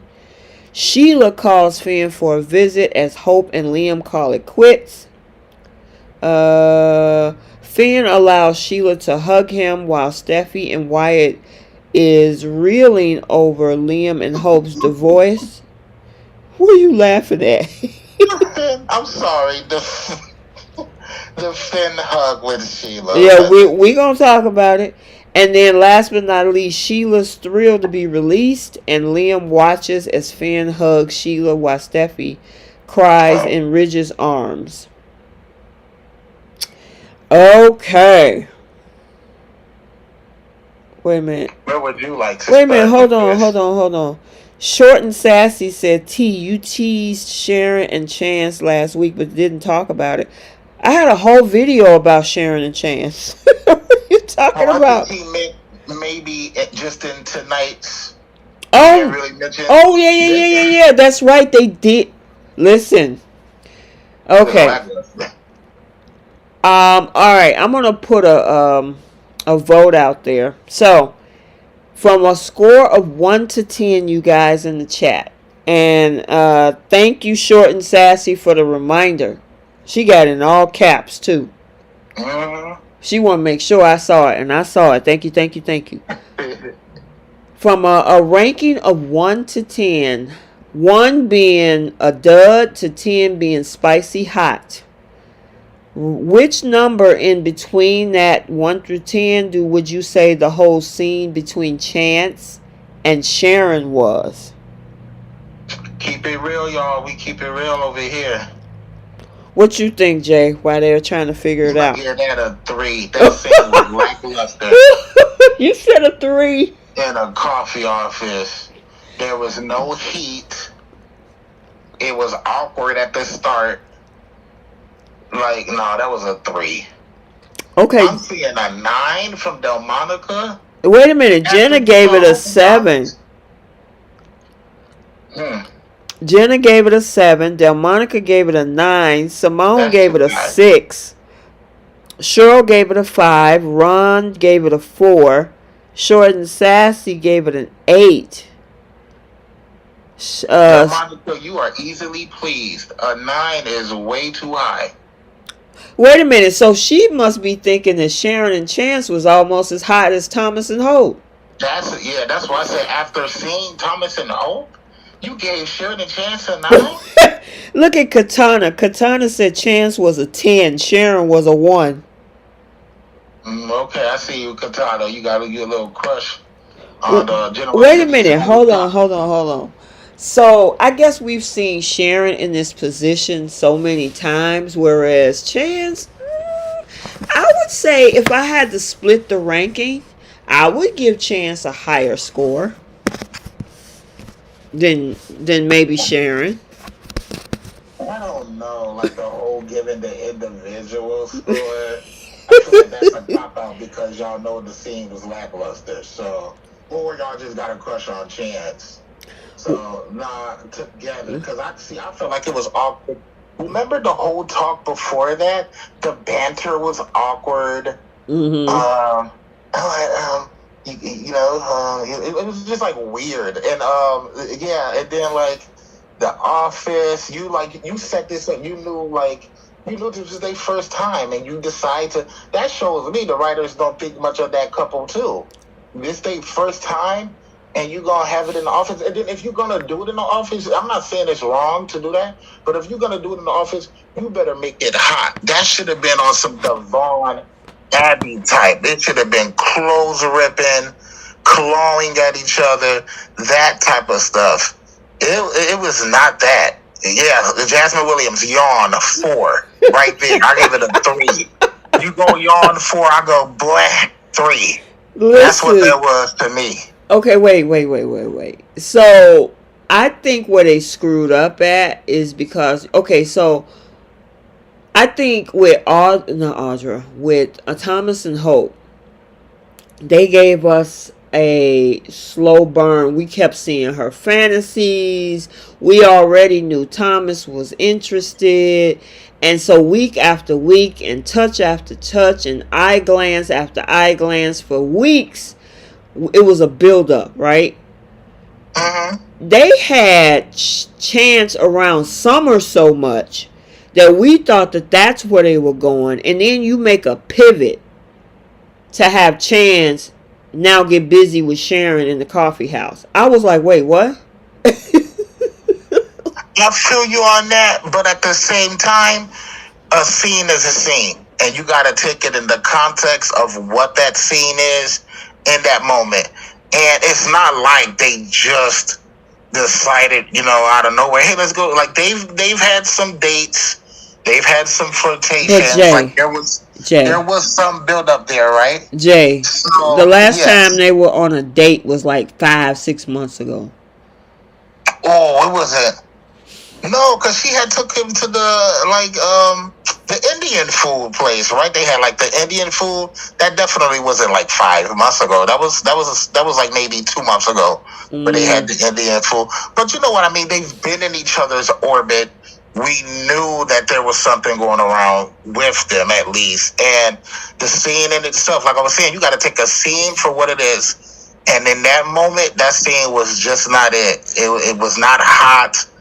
It wasn't. You felt the chemistry when you watched Hope and Thomas. You can cut the tension, the sexual tension with a knife. You felt that. And we don't even have to go to another show to do that. Kyle and Audra was way harder than Summer and Chance. I would say Kyle and Audra was like an 8 or a 9. Thomas and Hope was a 10. And you had Sharon and Chance at a 3. I think with the whole Kyle and Audra thing, Audra made it hot. Kyle was just it hot, but like she did make it hot. But Kyle had his moments too. And then like when the women say Chance was a 9, Kyle is eye candy. Kyle is eye candy for the ladies. So like that was hot. He wasn't no dud. But not to say that Chance was, but it's just that whole scene together. I just was not feeling it. It's a 3 for me. What is your score, though? I haven't heard you give a score. Well, my edits on Instagram made it much better. All right. So, unbiased, without your expertise in editing, when you watched it on TV, what was it? Oh, I gotta give it like a 4.75, I guess. Okay. All right. Yeah, it was definitely around that 3 or 4. And then with the T cut, we probably could get that up to like a 6 or a 7, because the T cuts do make things even better. Yeah, but 4.75 is about right. Listen, 3 to that 4. When I do my slow motion edits and then put the music on the background and change the colors of the actual, it's a whole lot. It's a whole lot better. I'm gonna need Chance to hit Sharon with that. I don't know if you ever seen the YouTube skit, Let Me Redeem My Stroke. I guess. Chance gonna have to tell Sharon, let me redeem my stroke, because that office romp was not hitting it. Listen, that was not it. Daquan Jones, I didn't even put a 0 on the scoring board. He said a 0. Hey, there you go. I'm not even mad at you, Daquan. I kind of low-key feel like 3 was nice, to be honest with you. She's in there with that little white outfit, and they on the little couch. Oh, and I'm like, what is this? It was like some after school. That looked like that's where 2 high schoolers would have gone. Oh, to get it on, because they couldn't go home and do it. Like, come on, man. She could have take him to one of the rooms upstairs. I thought that's where she was gonna go when she locked the door. She was gonna take him to one of the rooms upstairs. At least that would have had a cot or a bed. Oh my gosh, yeah. I mean, Janine Holmes said that the full scene was boring with Sharon and Chance. Yes, it was. Yeah, I think they just need to leave that alone. And I mean, if they went to go make a sandwich when that scene, before that scene finished, I said, "This ain't nothing," and I went and made a sandwich and came back. Oh my God! Listen, they need if they're going to give Sharon anybody. If I had to choose somebody for Sharon, if we're not going to do Audra right now, is give Adam back over to Sharon. Maybe. Maybe just no choice too. If they don't do Audra and Adam, let him have Sharon for a while, and Sally will get jealous. Exactly. Okay, let's switch over to Bold. All right. So, the beginning of this week is coming off of Brooke still standing in that bedroom, which she had no right to do. I understand that the door was open. But you run your butt upstairs in that room, and them kids, because they're young, I'm older, so I said kids, but her daughter and her husband, her boyfriend's son, they bucket naked in the bed, and you standing there screaming, and it's like, You're not at home, Brooke. Go downstairs, wait for them to get dressed, and come downstairs and have a conversation. Now that should have been upon Thomas to say something, but he didn't. He just let them hash it out. And Hope eventually told her mom, like, look, I'm choosing me, I'm choosing him. Keep it a secret, and I'm gonna need you to get out. Well, Brooke got that Forster D radar. Oh, so anytime, stupid. So anytime there's a Forster D around, she just intuitively follows it. It's like a beacon. She ran up there, and she had to see what was going on. I know, that was so crazy. There's no way. I mean, I have adult kids, and they're one of them is headed into late 20s and the other one's early 20s. And if I come up in their house, now if the door is locked, I might yell, hey, anybody at home? Anybody, what's going on? Or look at my phone and maybe call. I'm not finna go up in their bedroom. Especially if I see somebody else is there. Mm-hmm. You see her ring is off, laying on the table. You see her work pass. You see her purse. What you think they doing up there? Helping him pick out curtains for the new spot? Exactly. No. You knew what was going on. Hope, what are you doing? What you've been doing for 30 to 40 years? Getting me some Forster stick? Well, listen, how did I get here?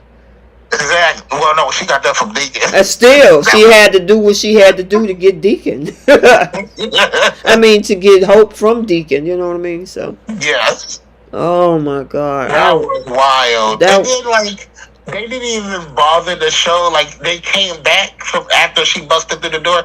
They came back and she was turned around. Mm-hmm. When Hope was getting dressed. But, they didn't even, she didn't say nothing like, excuse me, or I'm sorry, none of that. But okay, go back. Stop right there, Jay. You are absolutely correct on that. Because that man was naked. That's a grown man and they're naked, right? How the heck you just gonna turn your back standing in his bedroom? You should have been out of there. Yes. Why would you stay? At the very least, you could have went outside the door and then came back in the room. You didn't even do that. Mm-hmm. And Thomas should have sent her downstairs. I agree with you on that, Vinny. Thomas should have said, look, you know what, can you excuse us for a minute or something? Mm-hmm. But I wouldn't even want us to get dressed and we'll come downstairs and talk. Well, here's the thing. Remember that term we used last week, which was badussy? Yes. With that smell in the room and the bed's tore up, there's no way I would want to stand there and wait for them to get dressed. I mean, seriously. I mean, it looked nasty. She might like that smell. You know what I mean? This is the slut from the valley, right? Oh. That might be like cologne or perfume to her. Listen, I was just too through. I'm like, girl, just leave. Walk out. What? Turning your back in somebody's bedroom doesn't help. So she sniffed that air. How long y'all been? Oh my God. Thank you. And no telling, she probably turned her head to look. You know? I mean, that 12-hour Badusi must hit different because they was in there for at least 12 hours, right? Well, 4 TV days and 12 hours, because it was morning time when Hope got there and took off that ring, and the sun was going down by the time that Brooke got there. Boy, they ran a little Jerry Lewis marathon up in that bedroom. They was you stupid. Jerry's kids. Listen, Simone said them sheets was wet with sweat and everything else. You know it. Sweat, bodily fluids. I know. If the next time they do show Thomas' bedroom, he better have some different colored sheets or something. You better put that stuff in the laundry or something. Yeah, sure. Bridget says, hello, how are y'all? We doing good, Bridget. How are you? Hey, welcome. Hey, y'all. She said, y'all don't know Brooke is Stephanie 2.0. I've been hearing that this week. Yeah, too. I've been saying they doing that too. They trying to push her because a lot of soaps do this, but it seems specifically Bold likes to do this. They like to rehash storylines from their original, the legacy characters and all of that stuff, and they just making new versions of it. So they've rehashed the original Brooke, Ridge, and Taylor triangle with Hope, Liam, and Steffi. Now they're doing how Stephanie, at the beginning of their relationship with Brooke and Ridge, was always antagonistic. She couldn't stand Brooke. She called her the slut from the valley. Ooh. She shouldn't be with her son. Now Brooke is playing that role, and I don't even want to say now because she's been doing this. Brooke has played that role towards Thomas, but now that Hope actually may be getting into a relationship with him, he probably to really become Stephanie 2.0. I don't know if you remember from about a year ago when I guess Thomas was on a redeem tour then too, because they always make him do something to redeem for. She had told him, "You will never have my daughter," in that same office, the Forcer office, and now he does have her, and now she, you see she tripping. So yeah, I really do think they're going to try to make her a Stephanie antagonist. Excuse me. I don't think Thomas had her. Hope had him. She definitely did. Hope had him. Hope was like, I'm taking control. I mean, we did get some scenes in Thursday's episode of last week where Thomas was a little bit more assertive, but Hope wanted to make sure all her fantasies came true if she had to make it happen herself. Yeah, that on top fantasy came true. She they had candles. Yeah, like the fantasy. Tell me this, by the way. Thomas wasn't expecting that. So why he had all them candles lit up in his room like that? Unless he's just, he's one of those type guys or something. But he sure had a lot of candles lit up around that bedroom. I know, right? But I was here. That was a one awesome week, man. Boy, sure was. That's probably why we don't see Thomas this week, because that boy needs some sleep. Rejuvenating. He probably had about 4 Gatorade bottles between the last time we saw him and recuperating, like you said. Probably had to wash the sheets, sterilize the room. Listen, and get ready for next time she show up. Nicole Beth said Brooke might like the smell as part of her habitat. I told y'all. She may like the smell of that 12-hour Badusi. Didn't she used to make fragrances for Forrester? Listen. She probably sniffed that room and gave her an idea for a new fragrance. Well, I don't know, but I know that who is that said something about some cranberry juice? Oh, that was Simone. Simone Francois said Hope better drink her some cranberry juice. With all of what she was doing, she don't need no UTI. So they need to drink something because they don't want to cramp up going at it as long as they did. Yeah, Thomas is taking a break. He washing them sheets. He's going to the chiropractor. We're going to find out that boy at the hospital getting the IV drip. He needs to recuperate. She's coming back next week. I gotta be prepared. I know, right? Shoot. That dude there, he's probably like, man, I've been waiting on this for 12 years. Yes, sir. It was worth it. Alright. Now, see, here's the crazy thing, because it moves us into Tuesday. Yeah, Tuesday or Wednesday. How did you leave the house over there and then get the next morning you got divorce papers in your bag? Did you call a divorce attorney on the way from Thomas's house to say, I need you to give me some papers together? Girl, she texted that lawyer as soon as she left that boy's, not even before. While she was coming down the stairs, she was texting the lawyer. She told Thomas, I'll see you soon. And she went down the stairs. She got her purse. And she texted that lawyer as soon as she was getting ready to walk out the house. Man, I'm sitting up there like, because Liam came up in that door and he thought he was going to throw some Thomas shots at her. She kept calm and she was like, you know what? Listen, now I do have a bone to pick with Hope. Yes, you do. I got several of them to pick with Hope. Because I want Hope to stand 10 toes down in her desire for Thomas. Stop making this 110% about Steffi. You know, for the last 6 weeks that you've been daydreaming and fantasizing and having chill bumps and hair rising on your chest every time that man touch you at the office. He look at you, he grab your arm.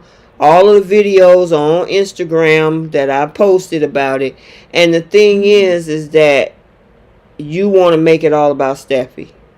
I'm like, okay, Steffi maybe has a part with Liam's head, but nothing has been happening with Steffi over this past 2-3 year period since the whole who's the baby daddy drama with Hayes. What do you think about that? Yeah, I don't even mind her using the whole thing as like the catalyst, like to say that, you know, there's always been this lingering doubt, and maybe those, I don't mind her saying that, but cop to the fact that after that, you know, you've been having, you know, maybe those doubts made you more open, but you have been having these desires. You have been having these thoughts about Thomas, and you know, you could even say you've been trying to fight them, but at a certain point, you just couldn't anymore. Because she did tell him, I'm sorry to say this, I know this is going to hurt you, but when I kissed him in Rome, the desire was there. She did say that part. So don't but then she kind of like reverted and kept making it fully about Steffi. Don't make it all about Steffi. Keep going with the statement of you saying the desire was there, and if we both are desiring other people, maybe we shouldn't be together. You could have said something like that, right? But to fully put it only on Steffi of course does play a role, because she has been saying she doesn't like the way that Steffi, you know, it seems like Steffi has a seat at the table in their marriage. Even though Hope was kind of keeping the truth from Liam.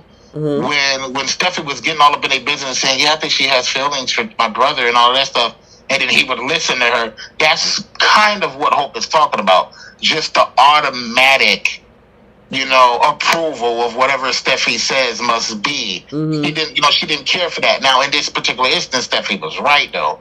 You were having feelings for her brother. You were fantasizing about this man. So, like, just like you said, she could have just been a little bit forward and better with how she worded what was really going on.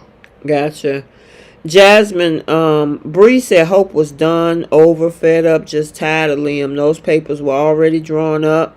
She just now decided to beat him to the punch. And then somebody was saying that she had them papers drawn up while she was still in bed with Thomas. Jasmine said, I don't like throwing it on Steffi. Any doubts Hope might have had are all on Liam, but she must own her desire for Thomas and not use it as deflection. I agree with that 110%. I really do. I had this conversation earlier this week with Keisha because we were kind of catching up, knowing that she wasn't going to be on the show tonight, and she was like, you know, she said she was over the honeymoon phase with Hope and Thomas because of the fact of how Hope was handling this situation when it comes to why she, you know, it's almost like she threw this all on Steffi. Now, granted, I do agree with you when she said a little bit about when she kissed Thomas in Rome, she felt some desire there, but she kept over emphasizing Steffi, and it's like, nah, sweetie, that ain't all Steffi. Come on now. Yeah, she should have. Yeah, she definitely overemphasized the Steffi stuff. Like I was saying, like she plays a part of it, but you should have just been a little bit more forward and honest about the desiring part, and you should have told him, you know, if I'm desiring another man, you know, that says something, and maybe, you know, the divorce probably is what's the best for us. You know, she could have said something to that nature, emphasizing more that, you know, she has been fantasizing and wanting another man, and it just kept it real with him. Yeah. I mean, because he kept asking, oh, it's about Thomas, isn't it? It's about Thomas, isn't it? All she had to say, you know what she did kind of in an off way says, well, you know what, I'm going to live my life and you can go and live yours. And I know in that moment when Liam gave her that look like, oh, you about to move on with Thomas, huh? But it was like an unspoken word there. You know what I mean? Yes, but I also do not like, and I think we talked about this throughout the week. They both have issues because I also did not like how he could not own up to the 2 kisses. Correct. She, when she continuously asks him, what did he do when he went to go see Steffi, and he was just hiding behind it. He wouldn't see it, and that was a prime example of what the problem was in their marriage. Mm-hmm. So, they both had their ways of not being forward enough. But I will say this: when she showed him that ring, or the ringless finger, how she turned her hand, it reminded me of that Beyonce dance that goes with the "if you like the thing, you should have put a ring on." I thought she was about to bust out into oh my God. After that dance, the way she popped that hand down, I thought she was gonna do it. I was like, no, she did it. So I love that. Let me ask you this, Jay. Yeah. Liam's reaction to all of this. The ring being missing, the divorce papers. Now remember, he the one said he wanted a divorce, right? Yes. Do you think that he did that as a scare tactic to get her to fall in line? Because when the ring came off and the divorce papers came out of the purse to the table, he was shocked. He was like, yeah, he did act like he was shocked about it. But I really don't know if it was a scare tactic because he was really displaying that he was disgusted. Yeah. He was truly disgusted that she kissed that man. And he even said it, if it would have been anybody else. Mm-hmm. So I truly think, if it was if she was getting, let's say she was with a tour guide, like some hot Italian tour guide, and she kissed him, he would still be mad, but he wouldn't be as mad, right? Right. But because it was Thomas, like he said, I think he even said at one point he wanted to throw up. Yeah. So he was truly disgusted. So I don't think it was a scare tactic. I think that's how he truly felt in the moment. Now, I do think he's egotistical enough to think that she would have fell in line to keep him. Because, when it at least comes to these two, he probably thinks he's some big old catch. Mm-hmm. But when she showed him that ringless finger, and then pulled out the divorce papers, because when she showed the finger, he even had the nerve to say, because a person's words mean a lot. He even had the nerve to say, "Oh, you beat me to it." Right. You beat me to it. It was like, damn, you was planning on taking yours off, huh? Because you probably knew you wanted to go after Steffi. So even to say that, if he truly had reconciliation on the mind, why would that be something in your head? Oh, you beat me to it. Right. Ruby Boyd, welcome. She says she has never been satisfied in marriage, not secure. Otherwise, she wouldn't have had fantasies about any other man since Tom had backed off of coming on to her. Liam is used to any woman he is to beg and have to break up. Wait a minute, hold on. Used to beg him, and he decided to forgive her. He did the same thing with Steffi, and she called his bluff too and said that I'm choosing me. Yeah, so, but let's kind of, before we got to that part, because there was conversation with him and Wyatt. Wyatt was begging this man, pleading with this man to go take his wife back. And then he found out about the 2 kisses. What's your thoughts on that? Yeah, once he found out about that, and you saw the little light bulb go over his head where he said, wait a minute, is this the reason why you haven't been as eager to fight back, for your marriage? You want Steffi? So, he put 2 and 2 together. Yeah, he did. And I've seen a lot of people commenting on that, saying that they love that Wyatt is the one that kind of read him that riot act where he found out about the kisses with Steffi. I don't know what that's gonna lead to. When we talk more about what happened on today's episode, we're gonna kind of see what it leads to. Mm-hmm. But yeah, did you feel like once Wyatt found out about those 2 kisses, he almost felt kind of silly telling him to keep fighting after that? Well, it was interesting that you say that, because knowing that his brother kissed Steffi twice, you go run over to Hope trying to ask her what she doing. Yeah. I'm like, dude, you just need to stay out of it at this point. You know what your brother did. I don't care how he said it was a mistake and I promise I won't do it again. The fact of the matter is he did it. While complaining about the kiss, because Liam don't know about the sex. Liam only know about the kiss in Rome. So he knows about that. So even without what happened at Thomas's house, y'all are pretty much at a wash, actually, because Liam is up one. Exactly. As far as they know. Right, as far as they know. And for Wyatt to go run the Hope talking about, well, what are you doing? And I mean, I can't believe you're doing this. What was you thinking? Now, I got to clap back at Hope again, because she was like, I don't know what I was thinking. Yes, you do.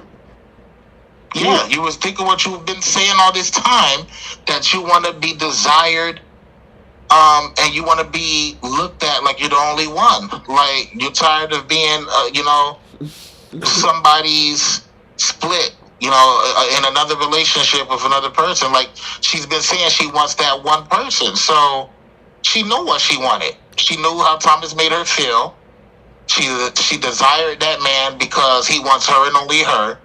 So that's all she had to do. She didn't have to overemphasize Steffi. She could have simply told Wyatt, I'm just tired of, the back and forth, and I desire a man who wants me and only me. That's all she had to say. Yep. I mean, you sit up there and you gave that Hope. It was none of his business if she wanted to. Yeah, she went up there. I mean, she told that boy when they had the little pillow talk about, I only want to be with you. I only want a man who wants me. You make me feel like the only woman in the world. Blah, blah, blah. And you look at me like that. Right. And the thing is that you've been fantasizing about this man for the last 6 weeks. Blah, blah, blah, blah, blah. And then when Wyatt said, what were you thinking? I don't know what I was thinking. I mean, it's a lot of mixed messages, because even when Hope was waiting for him to come home, you want to talk about, we need to talk about our marriage and see where we can go from here. There ain't nowhere to go. What was that? You did all that talking saying you don't want that kind of relationship. That's perfect that you brought that up. Why would you say we need to talk about our relationship and where we're going to go from here when you had already said, the marriage was over, he wants to divorce, and you want a man that doesn't lust for another woman? So, with the Wyatt thing, can you give her any leeway and maybe say that the reason why she didn't come forward is because it's kind of awkward, like to be telling somebody, especially a brother-in-law, that I desire somebody else, that I'm lusting for somebody else. Can you give her any leeway for that by her possibly feeling awkward having to say that? She could actually say to him, you know what, I've had some desire for him. She didn't have to go into detail. Okay. But she could say, I was exploring some things that I was finding a desire within myself about him. I mean, it's going to come out. I mean, as much even say, I wanted to do it. I wanted to try it. You know what I'm saying? I wanted to kiss him. Right. And I would have respected that. Because if you can own what you did, because a lot of the spoilers this week for her was like, she takes accountability but has conditions. Okay, part of taking accountability is saying, you know what, I'm going to own my feelings, my choices, what I've done. And I mean, she don't need to go and tell everybody every detail of what happened in that bedroom. But you need to stand 10 toes down, especially when Liam asked you, I bet you're moving on with Thomas, or maybe this is going on with Thomas. Yeah, you got a desire in that kiss, but it's more than that. And all of them are keeping secrets. I mean, Liam is keeping secrets of 2 kisses. She got the other secret of sleeping with Thomas. Steffi got the secret of keeping that kiss away from. And then, of course, we got to talk about Finn at the end of the week. Yeah. You know, so all right. The divorce I gotta say, I gotta give a shout out to Scott Clifton and Annika Noel. They did an excellent job this week on that whole divorce scene. Mm-hmm. It had a lot of people in an emotional state. Yeah. You know, some people that came through a divorce, some people that's going through situations, whatever it is, people were feeling that scene. So I think they got Performer of the Week by some classification or whatever. They did an excellent job with that. So I gotta give them kudos. What else happened this week? Moving on. Okay, so then they pushed us into Sheila. All of a sudden, because Steffi has been fighting the feelings feelings of guilt or whatever it is, with this thing with Liam.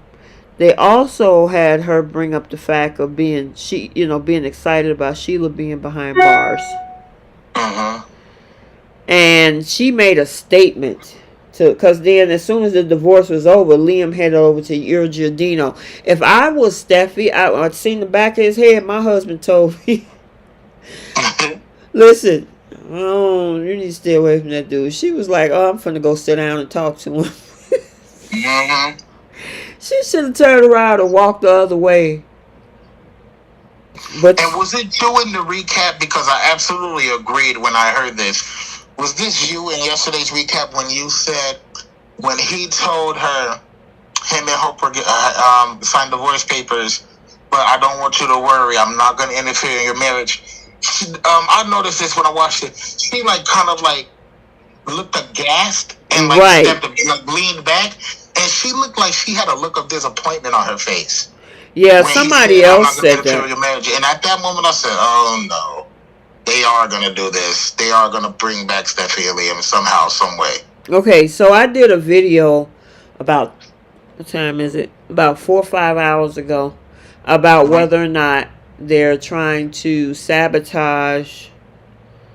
They're trying to sabotage throw Sin under the bus to kind of reunite Steam. They absolutely are. I honestly think that they're trying to do that. I'm not saying for sure, but it sure look like all roads lead to Steam. Mm-hmm. Because Today alone did it. Today did it all. And the thing is that they all of a sudden, that old creepy scene from Thursday's episode where Sheila hugs Finn and his hand move up her back. They're 3 inches from each other's face. That scene was so cringy and just crazy. It was so cringy. It looked like that boy was gonna grab her cheeks, and then he slid it up her back. I'm like, what is we getting ready to see here? Yeah. Because they've done some things on this show. They've turned a woman into a man. With Maya, I still can't get over that. Well, we won't go there. And then I know they're not gonna do this Kentucky storyline. So, but they kind of brought it back up.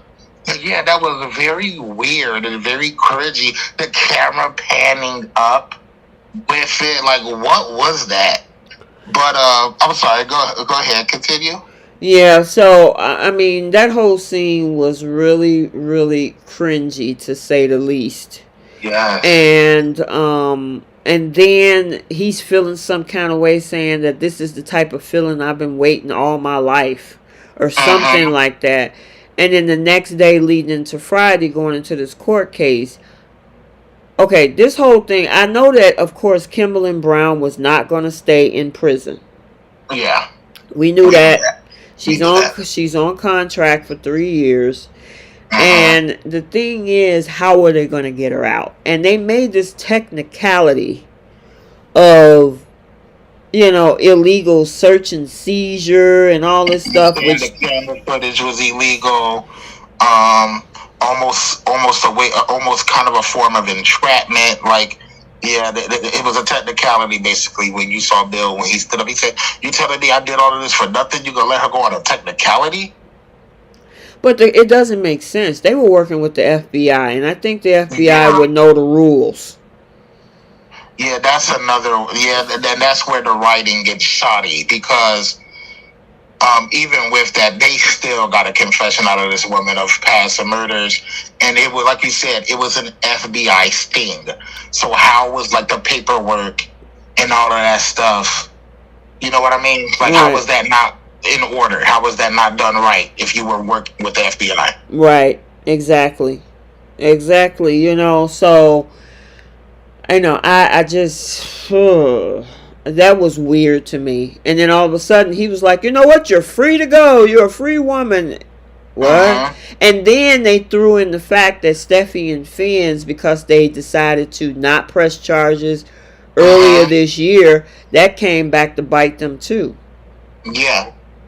You know. And that was all Bill's work because of the bigger plan. Right. So it ended up turning out that if he would have just left it all alone in the first place and let Steffi and Finn testify to the fact that his own mother shot them and left them for dead, she probably would be in prison if for a really long time. It may not have been life, but the amount of years she would have gotten probably would have equaled life for her anyway.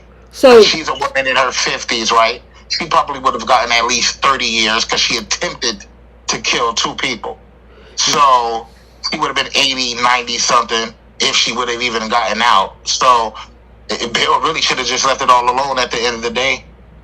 The other thing is that Bill slept with that girl. He did all of that to make her feel like comfortable with him so she could tell him all her secrets. And at this point it was all for naught. You know, and then do you think Liam should have been at that hearing? No, he really had nothing to do with it.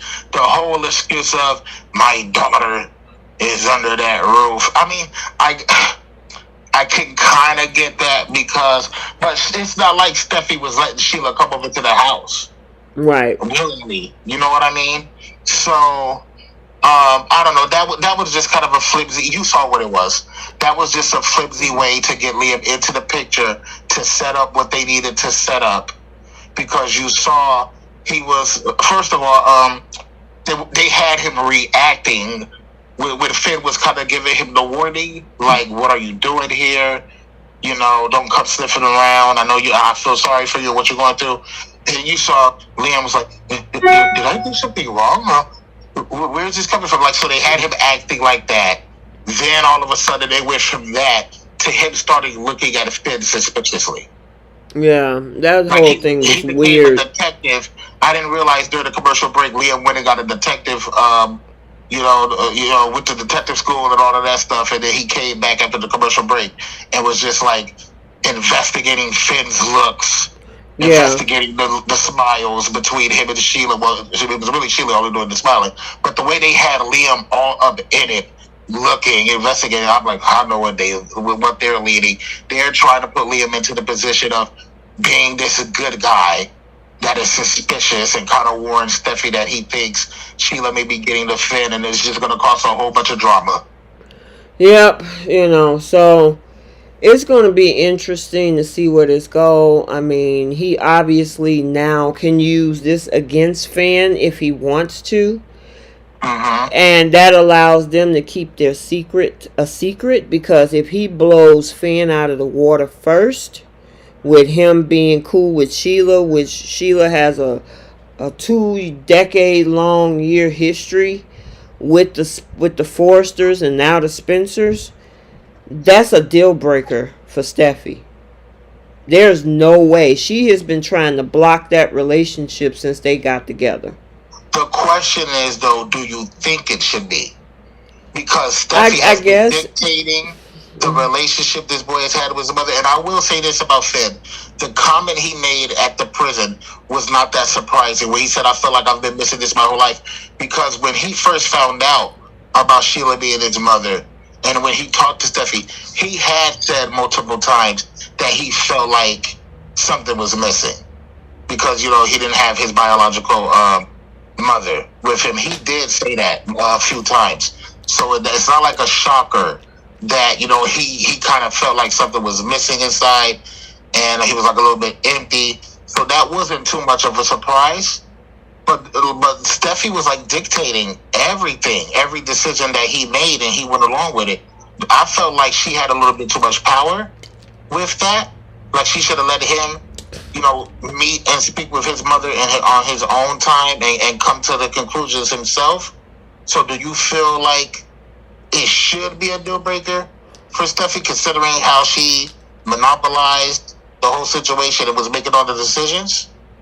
So my perspective have been since this whole thing is that I think that she should have let him try to figure that out, because I knew eventually he was going to wonder about her. When you kind of block something and there's some type of interest by the person that you're blocking, you're always going to increase that interest over time. And so even though he's been allowing it to lay dormant, this whole thing that they tried to do yesterday with the hug and the connection and all of that, I can kind of understand that, because as much as for those folks that's been with us for 4 years or so, my kid's dad is deceased, and I can guarantee you there's no hug that's going to ever replace that, because there's a connection there. So I can kind of understand that there's a biological connection when it comes to your parents. Not saying anything, because they're pretty much pushing Lee off to the side. It's like, dang, so you haven't felt anything for Lee? Lee has been taking care of you since you were born. So it's an interesting dynamic, but I honestly think that Steffi kind of shot herself in the foot by not allowing him to figure that out as an adult grown man. I've always felt that. Because... Hey, Keisha. Keisha just joined in. Hey, girl. Happy birthday, girl. Happy birthday. Are you enjoying your birthday, girl? Hey, you guys. Keisha is officially in the building. Send her a happy birthday. She's in the chat. She is in the chat. I did want to say something real quick. I see a couple of people mentioning this about I see Nicole Beth and a few others, and I had this thought today when Sheila got free.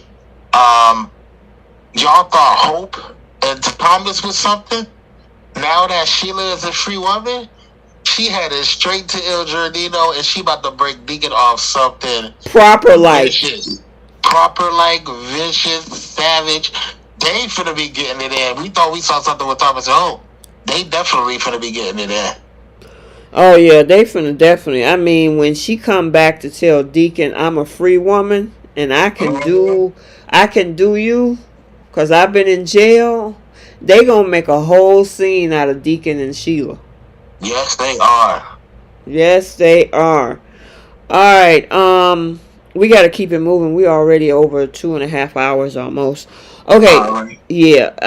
Okay. So that goes back to what I was saying with them trying to steamroll Steffi and Finn, because now Liam has leverage. He's seeing what's going on. He's probably going to make it his mission to undermine. To undermine Liam. To undermine Finn. Which, of course, he's going to always say, my daughter, I need to protect my daughter, and your relationship with your mom, I'm not going to have you anywhere near her, blah, blah, blah, blah, blah. Yeah. And, that's going to pretty much throw that whole kiss that they had at the window. Yeah. You know what I'm saying? So, I would say at this point, they're trying, that's me, just my perception, is that they're probably trying to get rid of Steffi and Finn and bring on Steffi and Liam, unfortunately. I think so too. If Finn is probably going to be made to be the scapegoat in all of this. Yep, I agree. All right, did you have anything else on bowl for this week? No, I think we covered it. Okay. All right, let's go ahead and do our flip the script segment, and I take several seats, and we're gonna shut it down. So who you got? Who you gonna flip the script on for the Young and the Restless? For the flip the script on the Young and the Restless, I would have had Adam when he walked out. I would have had him be done with them completely and just look to start his own thing and just be done with Victor dictating everything. I agree with that one. I totally agree with that one. And then my flip the script would have been Heather asking Christine to recuse herself. Because you shouldn't be on this case. Mm-hmm. Not at all. Nope. All right. Now who you got taking seats this week? For my take a seat for Y&R is Victor. I'm tired of you promising Adam autonomy when you give him these businesses to run, and then you find a way to take it away from him every single time. I was just so tired of it. Victor just always reneges on these deals with Adam. So my take a seat is definitely Victor. Okay. I got taken seats is first of all, Tucker. Stop banging on tables when you don't get your way. Something wrong with you. You in a public restaurant. So that's my take a seat for that one. And then I also would like to put, who is that other? Oh, Victor. You already got him in the seat. So, all right. You see the seats in the comments or the flips? Jay, you still there? Uh-oh. He must got a connection. Alright, flip the script short and sassy, Y&R. Summer slaps Audra. Tucker need to take a seat, what LaShanta said. Jenna said Victor, Kyle, Audra, and Tucker take a seat. Victoria needs to take a seat. Who is that? Jennifer says Victor named Victoria. Miss Caitlin said Victor. T.A. Y&R flip. Adam not work with Sharon because of Nick. Okay. LaShanta said Audra and Kyle take a seat. Vinny says flip the script Y&R. Summer dig deep in that slap that she gave Kyle. What'd you say? Wind your hand back. Yeah, she should have reached back a little bit more with that one. Miss Caitlin said Kyle too. Short and sassy said take a seat. Y&R, Victor, Victoria, Kyle, and Audra. Simone Francois. Y&R flipped the script. Adam being done with the family. Take a seat, Ashley. Katana says Summer sorry slap can take a seat. Mary says take a seat, Sharon, Chance, Tucker, and Ashley. Chance take a seat. Okay. Bree says Wyatt minds his own business and wear a different color suit. Jasmine says Audra, Ashley, Kyle, and Victoria and Victor. And I think that might be it. Okay. I think we got everybody.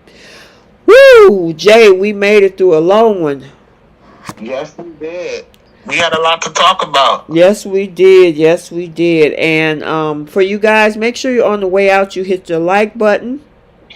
Thank you all for coming in and sharing your comments in the comment section. All of the newbies, make sure you subscribe and check out the other platforms as well. And also, check out the recaps and spoilers. Some more, the full spoilers will be coming out this week too. So. You gotta stay tuned. Definitely follow the IG, follow the TikTok, follow the Twitter, and make sure y'all like and subscribe for all of y'all that haven't. Yep. All right. Did you have anything else? No, I think I'm good. Okay. So until the week of the 24th to the 28th, we will see you guys next time. Bye. Bye-bye, guys.